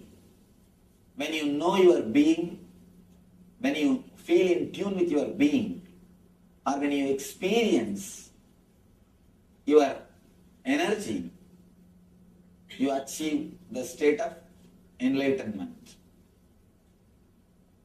Let me tell you an incident which happened in my life. At the age of 10, I was taken to a great master, Annamalai Swamigal. He was there in my native place, Thiruvannamalai. As a small boy, I was taken to him. Usually, in India, the parents, they force the kids and take them to these Swamis and all these temples. I was also taken by force. He was talking to a group of Westerners. He was talking that we are not body, we are not disturbed, we will not have any pain or suffering, we are beyond pains, we are beyond suffering, all these high, great Vedantic ideas. He was talking. When I heard the first thing, I felt surprised. I was surprised. How can this be true? When my mom beats, I feel the pain. Of course, in India, kids will be beaten by parents. When my mother beats me, I feel the pain. When my teacher fires me, I feel the suffering. How can he say this statement? I went to the house and I wanted to experiment, test what he said. I took a knife and tried to cut myself. I cut my thigh to see whether I have pain or not. Of course, I had pain. I was taken to the doctor. They put the stitching and first aid, everything. They have done everything. After a few days, I went to that Swami again. I asked him, what is this? What did you teach? I went and cut myself. Why did you say all these things that we don't have pain and we don't have suffering? I went and tested it on myself. That Swami made a beautiful statement. Don't worry, my son. Do the small meditation technique. When time comes, you will understand what I said. Now you may not have understood. But when time comes, you will understand, realize what I said. Do this meditation. It taught me a simple technique of searching the source of your thoughts. Just start searching the source of your thoughts. So I said, all right, now you are teaching me the meditation, it's okay. But what about the pain which I am having? What about the suffering which I am having? Now I will do this meditation. This you could have told me earlier itself. What about the suffering? He told me the beautiful statement. Don't bother about this suffering. The courage to experiment the truth which you have is more than enough. That will liberate you. These one or two small mistakes, these small things, don't bother about it. It is worth doing. Or these troubles are worth facing.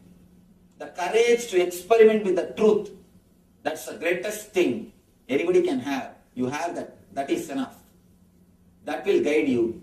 That will lead you to the ultimate experience or to the end of the life.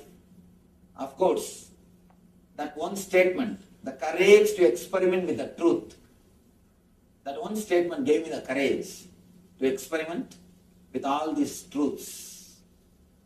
To reach the being level, we need only one thing, the courage to experiment with the truths, the courage to go behind the truth wherever it leads us, not just as a time passing.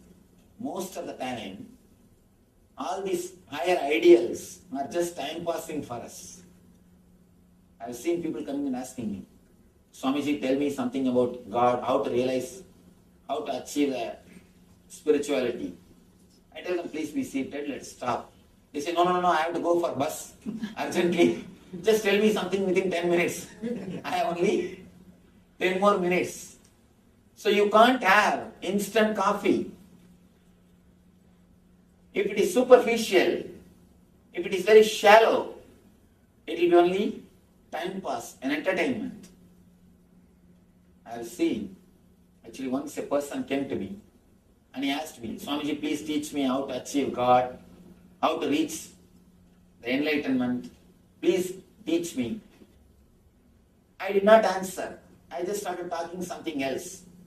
I just started talking to him. How are you? You are from where? What you are doing? How many kids you have? What your wife is doing? I started talking all these things. And he started answering. Then conversation turned towards other side. After that, he spent 3 hours with me. He did not even raise that question again. He forgot the whole question. Then understand how sincere the very question is. Just the time pass. Casual question. Just because you got somebody. Put some question, that's all. If he answers, okay. If he doesn't, well and good. Which is not sincere. Or the real problem. People tell me, Swamiji, many times I think I should ask this question, that question. I come with all preparation. But when I come in front of you, I forget all the questions. If you say this, be very clear, your questions are not worth answering. They are just casual.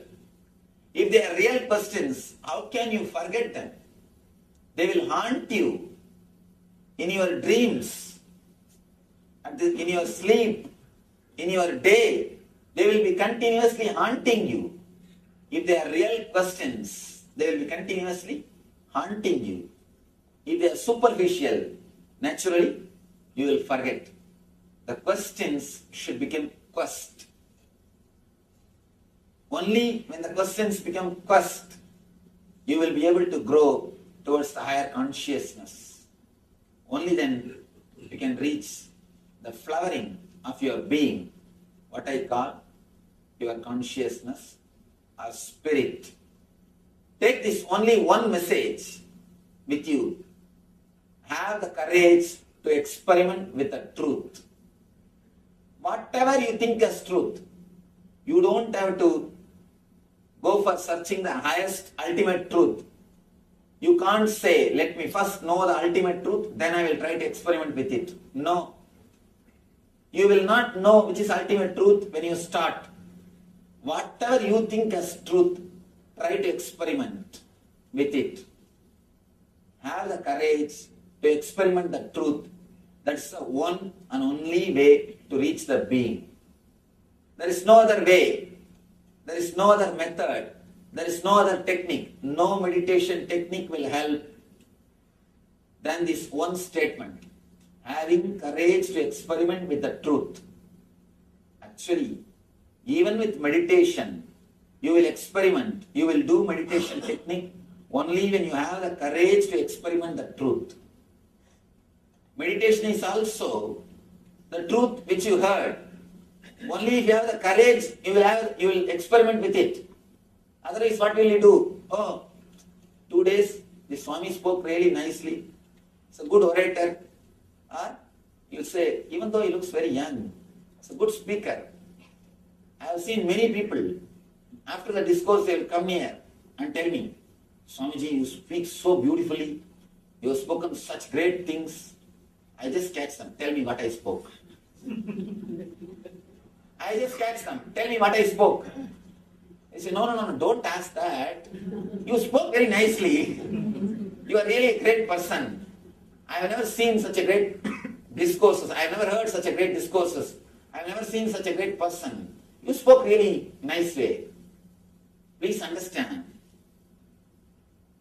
If people are coming and telling after the discourse that I spoke beautifully, means they have not heard what I spoke. They are just sitting and preparing what they should come and tell me after the discourse. They are just preparing in the mind. What should I tell? You see, you praise others just to get others' attention. Let's be very clear. We just praise others to get the attention of others, or expecting that they will also praise us. We just have to be too polite. We can't say directly, please praise me. We have to be a little diplomatic. We have to be a little polite. So naturally we have to use little courteous words, good words towards others, so that they will tell, oh, you are really a great person, very good person, you have such nice words for others, you are such a beautiful person. We throw good words towards others, expecting that we will get them back. We will get them back. Please be very clear. Don't prepare words. I have seen usually people, when they sit and listen, either they will be preparing the words which is against what I am uttering, arguing with themselves. No, I don't think this is truth. I don't think this is right. Or they will start believing and start coining the words, how to praise me. By doing both, you are missing what is said. Please understand, if you are against, if you are continuously questioning, you are missing the truth which is expressed. If you are trying to praise, if you are trying to create words to praise me or to accept, again you are missing what is expressed. Both the way you are missing. That's why I tell people, whether you have negative attitude or positive attitude, both the way you are missing. What you need is not faith or doubt. What you need is courage to experiment with the truth. Just have little courage. I always tell people, the so-called believers or the so-called religious people are the most cunning people. I have seen many different kinds of people. Atheists will be more honest and straightforward. In my experience, I tell you, atheists, non-believers, they will be more honest. They are more straightforward. If they don't feel, they are very clear, straight. They don't care for anybody. But the so-called believers, believing out of fear or greed, without having the courage to go behind the truth, I call only these people as believers. Believing just out of fear or greed, without having the courage to experiment with the truth. This type of believers, they will be, first thing, they will be hypocrites. Next thing, egoistic. They will design all cunning methods to escape from the truth. They will have everything except truth. What we really need to reach our being is the courage to experiment with the truths. Vivekananda says beautifully, instead of reading libraries, volumes and volumes of books, just have the courage to experiment with simple 2-3 concepts. Take 2-3 concepts, have courage to experiment with them. That's enough. Instead of reading volumes and volumes, instead of making yourself a great intellectual, just by reading without having the courage to experiment with the truths will make only our head more heavy. Because you accumulate too much in the head. If you eat and don't digest, what will we do? We will vomit on others. Same way, if you read and don't have the courage to experiment, you will catch people and start vomiting on them. Whatever we read, we will start vomiting on others. We will catch people and by force we will vomit on others. Understand? All we need is only one thing. If you forget everything else, whatever I have spoken on these 4 days, it's okay. Carry this one line as a message. Courage to experiment with the truth. What you think as truth. Whatever you think as the truth of life, have courage to experiment with it. Whatever you know as the truth, just have the courage to play with it, to experiment with that truth. All of these are steps, or what I call steps, or exercises, just like you do physical exercises to strengthen the body.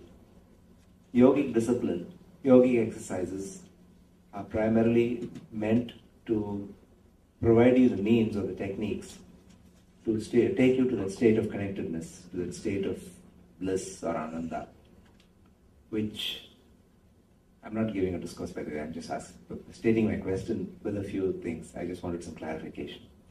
To help us achieve that level. So these are the various disciplines. Now we have so many different schools, like Swamiji, you pointed out there are so many masters that we search for, come across. Sometimes things will work, sometimes things don't work. And we take all of these different experiences. My question in simple words is, are all of these different paths meant to take you to that same state of awareness or bliss or connectedness? And is that the main purpose of all of these yogic disciplines, meditation techniques, etc.? The second thing that I wanted to ask you, if I can get your permission, is to also explain the state of connectedness and the levels of consciousness in terms of waking consciousness, sleeping consciousness, because you mentioned this in the very first lecture about the dreams and the projections and of the energies. In terms of waking consciousness, sleeping consciousness,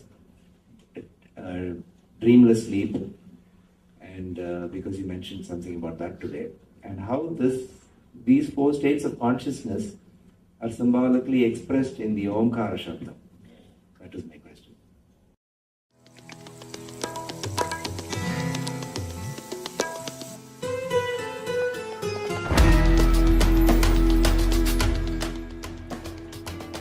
The ferociousness of seeking is powerful enough, like the fire of Kalabhairava, to burn everything which need to be burnt and destroyed inside you. Laziness, tiredness, boredom, everything which need to be taken out of you can be just like that burned. How many microseconds it will take for negativity to disappear in front of Kalabhairava's ferociousness? Not even millisecond.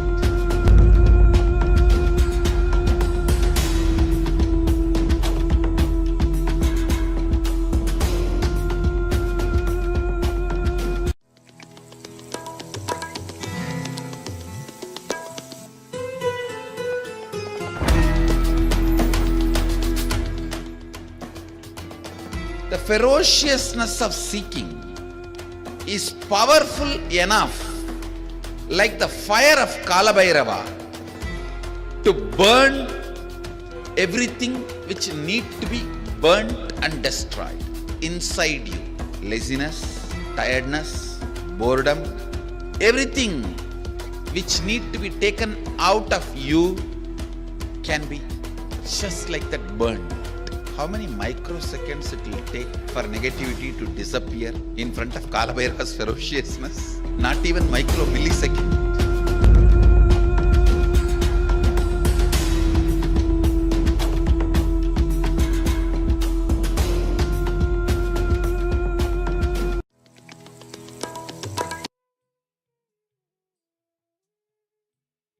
Yes, Nitin, all of you. So, how much time it takes to burn all away, all your negativity, all your patterns for Kalabhairava? He just burns with his fire of ferociousness. So, all those who are interested in offering your gratitude, see, offer as a gratitude. When you offer with gratitude, all your patterns just with his ferociousness just melts down. So, if you're interested in offering gratitude to the Kalabhairava, please let us know. We'll be guiding you further. And we just had the revelation on yoga for the being. So I say very beautifully, whatever truth you know, have the courage to go behind that truth. Whatever truth you know. So having that courage to go behind it, as Swamiji shares his own experience. When Swami Annamalai was sharing sharing things to the people that you are beyond pain and suffering. He went to a home, cut his side to check that his statement whether I'm beyond pain or suffering or not. Because he didn't. Not only he had pain, he had suffering. A lot of blood came out. He went to hospital. But when he came back and asked him, you told me this, but I had suffering, I had pain. Swami Annamalai says very beautifully that this courage to experiment with the truth will lead you beyond pain and beyond suffering. So that's why Swami says again, having the courage to experiment with the truth that you know. So with this, we'll be entering into the question answer on the being. So as we just had the revelation by Swamiji, so you might have so many questions regarding this. So any questions that you have, this is the question answer by the participant's question that has been asked by the participant, and Swamiji himself is replying to these questions. So let's come to the space of listening as we enter into this question and answer session with Swamiji.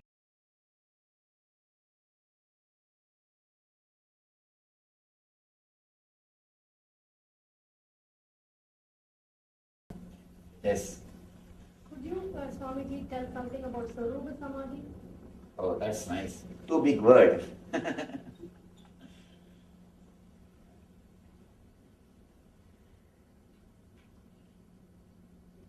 In Patanjali, there are different kinds of samadhis explained.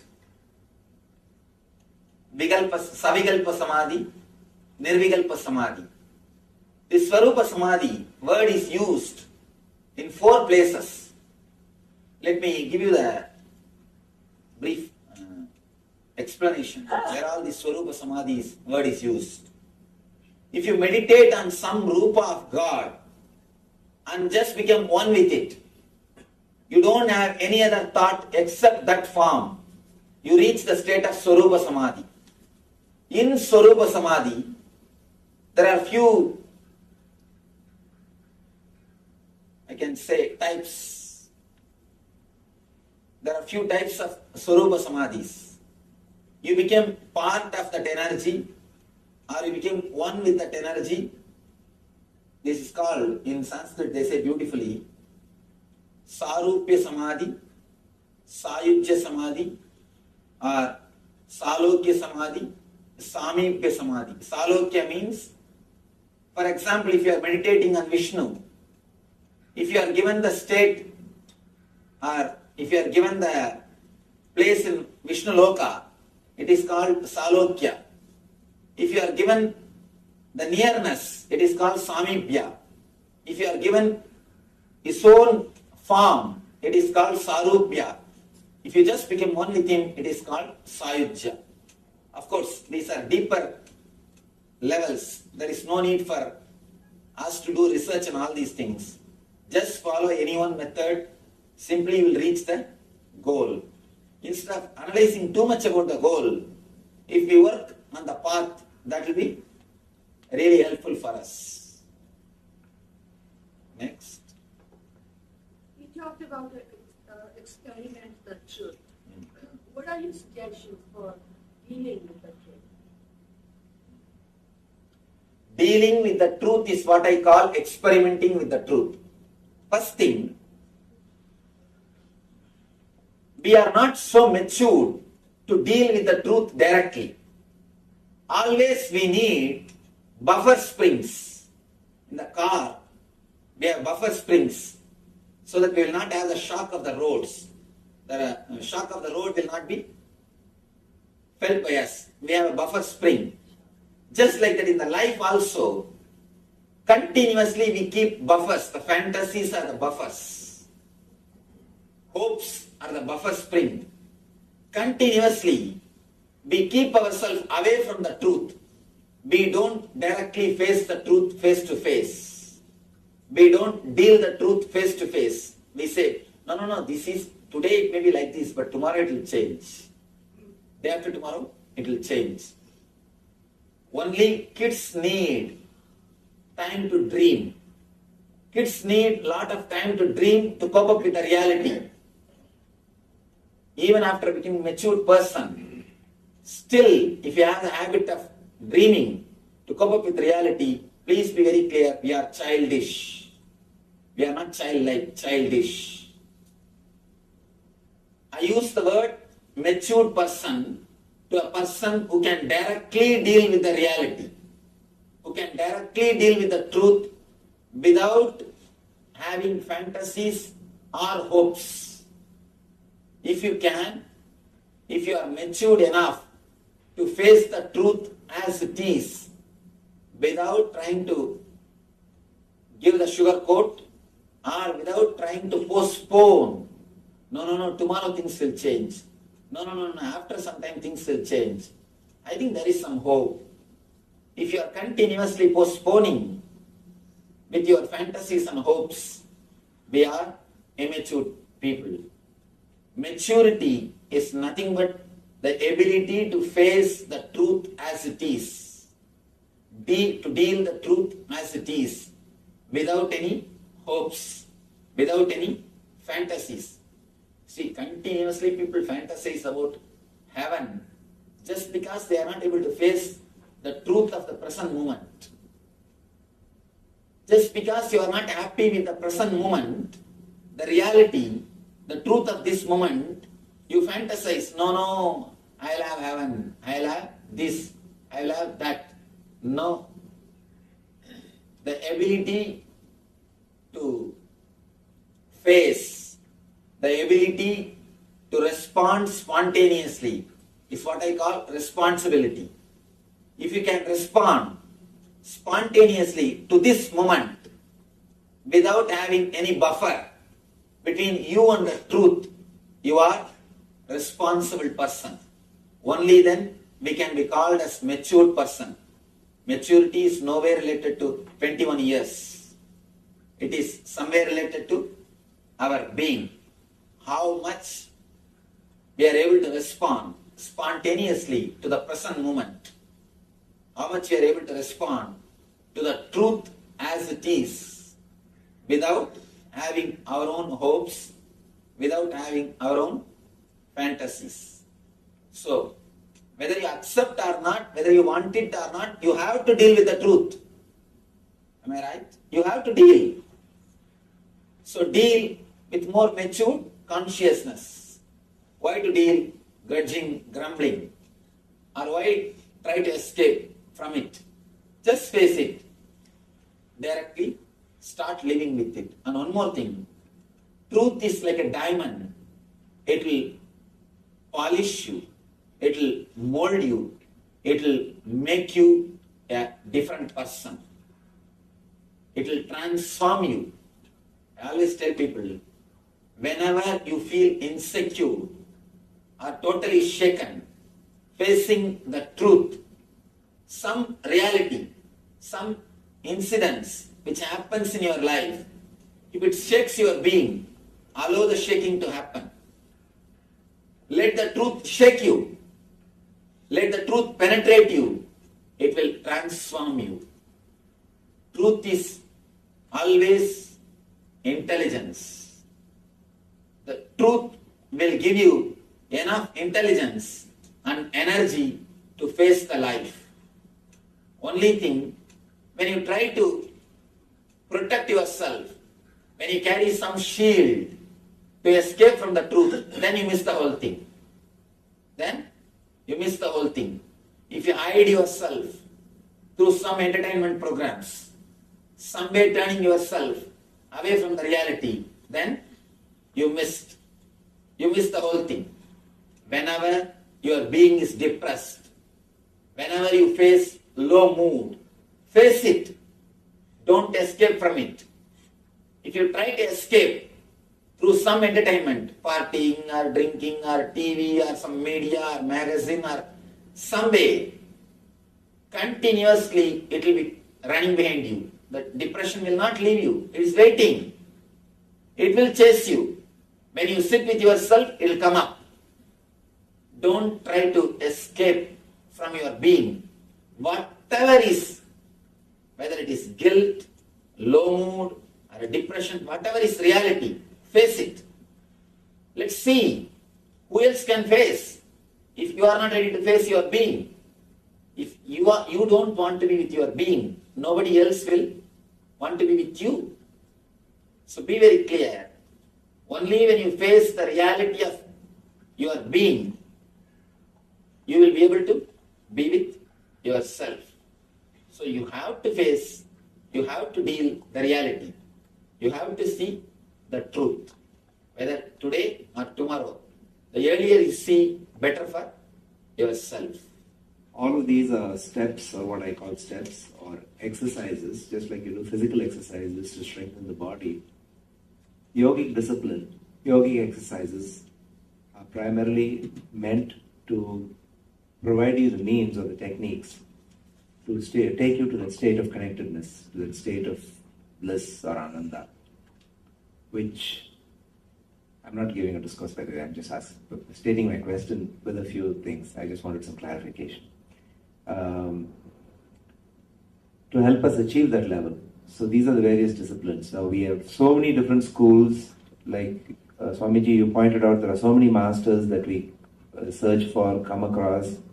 Sometimes things will work, sometimes things don't work. And we take all of these different experiences. My question in simple words is, are all of these different paths meant to take you to that same state of awareness or bliss or connectedness? And is that the main purpose of all of these yogic disciplines, meditation techniques, etc.? The second thing that I wanted to ask you, if I can get your permission, is to also explain the state of connectedness and the levels of consciousness in terms of waking consciousness, sleeping consciousness, because you mentioned this in the very first lecture about the dreams and the projections and of the energies. In terms of waking consciousness, sleeping consciousness, dreamless sleep, and because you mentioned something about that today, and how these four states of consciousness are symbolically expressed in the Omkara Shabdam. That is my question. Actually, two big questions. But the beauty is he's able to repeat it exactly. Usually, when I ask people to repeat the question, they just forget. Two big questions, especially about these four states. In the next session, I'll speak about these four states. About these four states, I'll speak about it in the next session. The first question which you asked, are these steps to put us in the bliss? They are not steps actually, they are techniques. When you use the word steps, it's like you do them and then reach the bliss. But when I say the word technique, I mean by doing it itself will put you in the bliss. Not that you will do, master it, then reach the bliss. No. Very doing will put you in the bliss. It's like the earth will open and you will fall into the bliss. Not that you will walk and reach the bliss, just the earth will open and you will dissolve into the bliss. That's why I say these are techniques. Patanjali uses the right word, Ashtanga Yoga. Not 8 steps of yoga, 8 parts of yoga. Anga means parts, not steps. Always, almost all translations, they say 8 steps to yoga. The Sanskrit and English translation, there they miss the whole thing. It is not 8 steps to yoga, it is 8 parts of yoga, Anga. So these things are also techniques. They are not steps. They straight away put you into the bliss. That's the first thing. One more thing you asked about.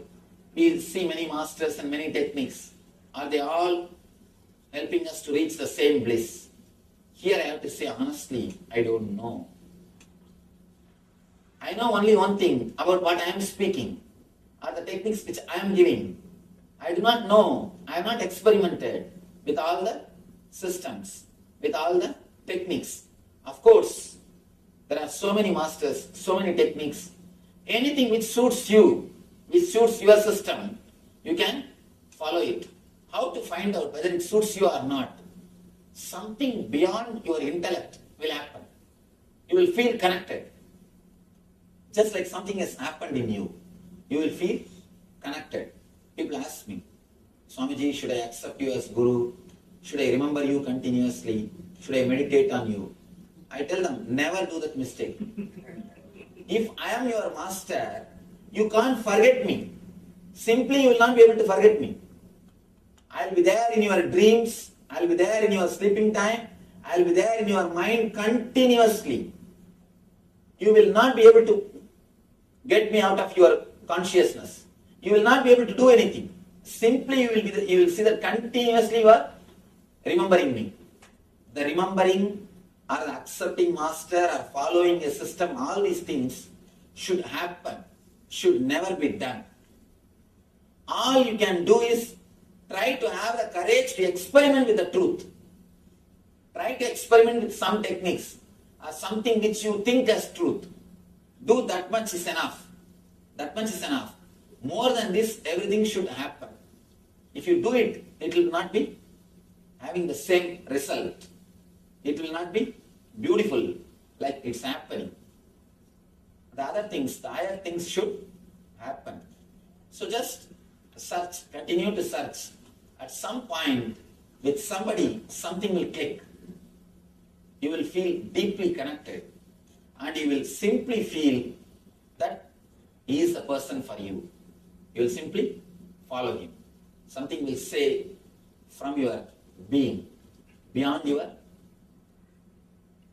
intellect. That's the right, he is the right person. That's the right technique for you. Till then, whatever you think as truth, whatever you know as truth, according to your logic, work with it. Just try to experiment with it. Go behind the logic, you will end in intuition.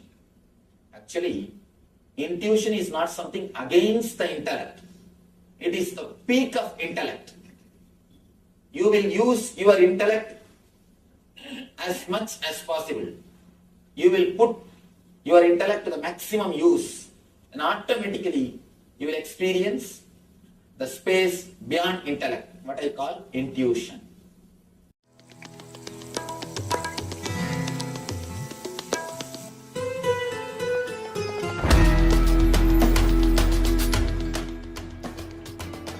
The ferociousness of seeking is powerful enough, like the fire of Kalabhairava, to burn everything which need to be burnt and destroyed inside you. Laziness, tiredness, boredom, everything which need to be taken out of you can be just like that burned. How many microseconds it will take for negativity to disappear in front of Kalabhairava's ferociousness? Not even micro millisecond.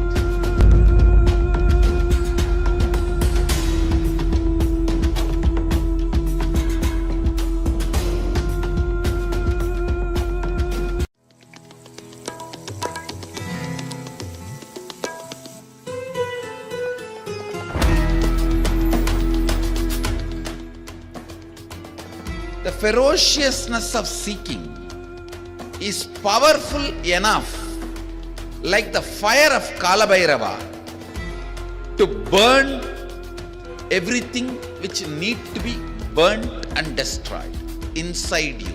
Laziness, tiredness, boredom, everything which need to be taken out of you can be just like that burned. How many microseconds it will take for negativity to disappear in front of Kalabhairava's ferociousness? Not even micro millisecond.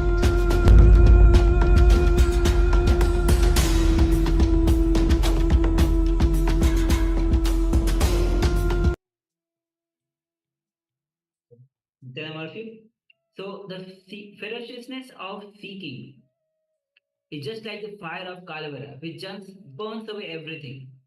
Some says that whether you have tiredness, you have boredom, or any pattern which you are struggling with, the fire of Kalabhairava is such that it just washes it away in just few seconds. So we have Kalabhairava Jayanti, which is coming up in 23rd and 24th of November. If you want to offer